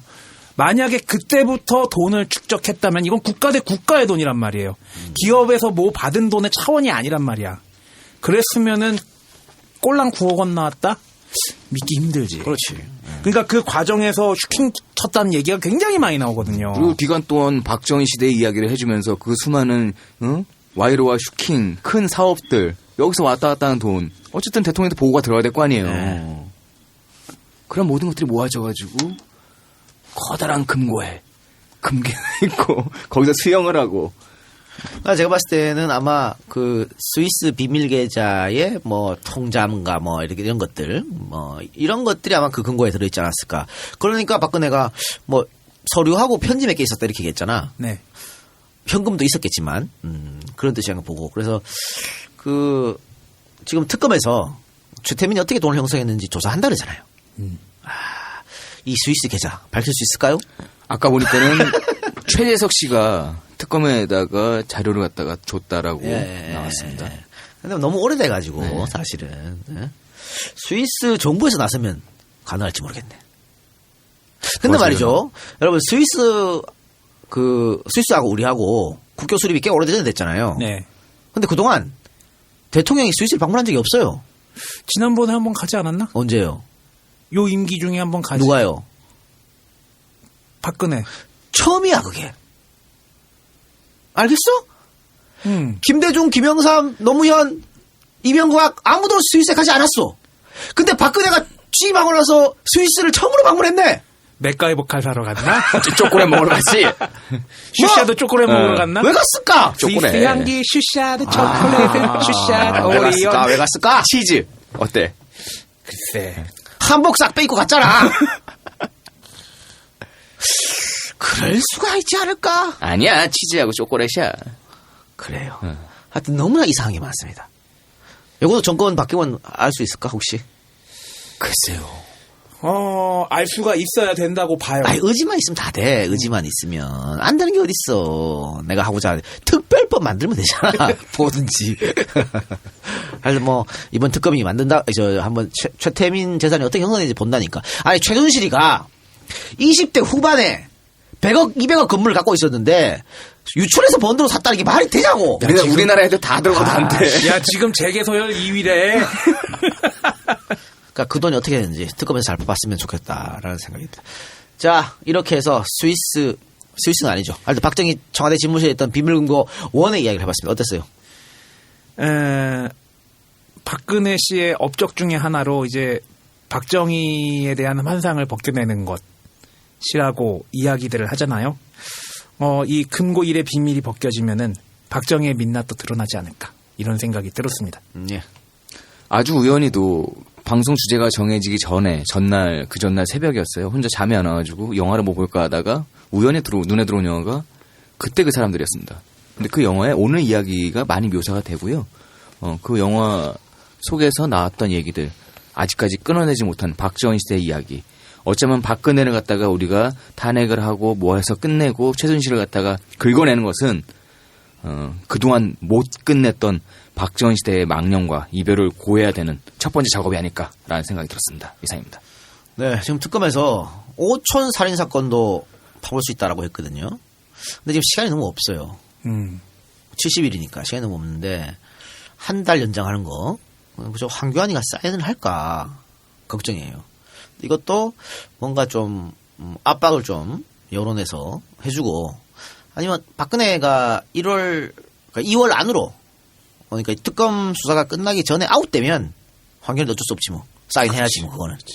그래서 특검 수사를 제발 좀 연장을 해서, 지금 어쨌든 특검이 굉장히 의지를 가지고 하고 있잖아요. 근데 시간적인 문제가 있기 때문에 시간은 당연히 더 줘야 된다. 그래서 진짜 최태민이 어떻게 재산을 형성했는지 파볼 필요가 있고요. 오늘 우리가 방송했던 거 이런 것도 한번 파볼 필요가 있고, 또 오촌 살인 사건도 이상하잖아. 왜 갑자기 그냥 사람들이 그냥 탁탁 나가지고 그것도 꼭 혼자 있을 때, 주위에 아무도 없을 때 꼭 죽어. 이번에 죽은 사람도 하필이면 왜 와이프랑 애들이 처갓집에 갔을 때 죽냐고. 하필이면. 그 저번에도 라면 먹다가 갑자기 천식 걸리고 사망하고. 김전일이 필요한가? 소년 탐정. 그래, 알겠어. 자, 그럼 이걸로 오늘 방송 마치고 다음 주에 안희정 지사와 토크로 다시 돌아오도록 하겠습니다. 엔젤 펀딩 소개 방송 마치도록 하겠습니다. 제공, 조이슬, 출연료 받아라, 김동석, 파리 엔젤 펀딩, 찌릉내, 수고하셨습니다겠죠? 안상보, 강희진, 너무 늦게한 방송이겠죠?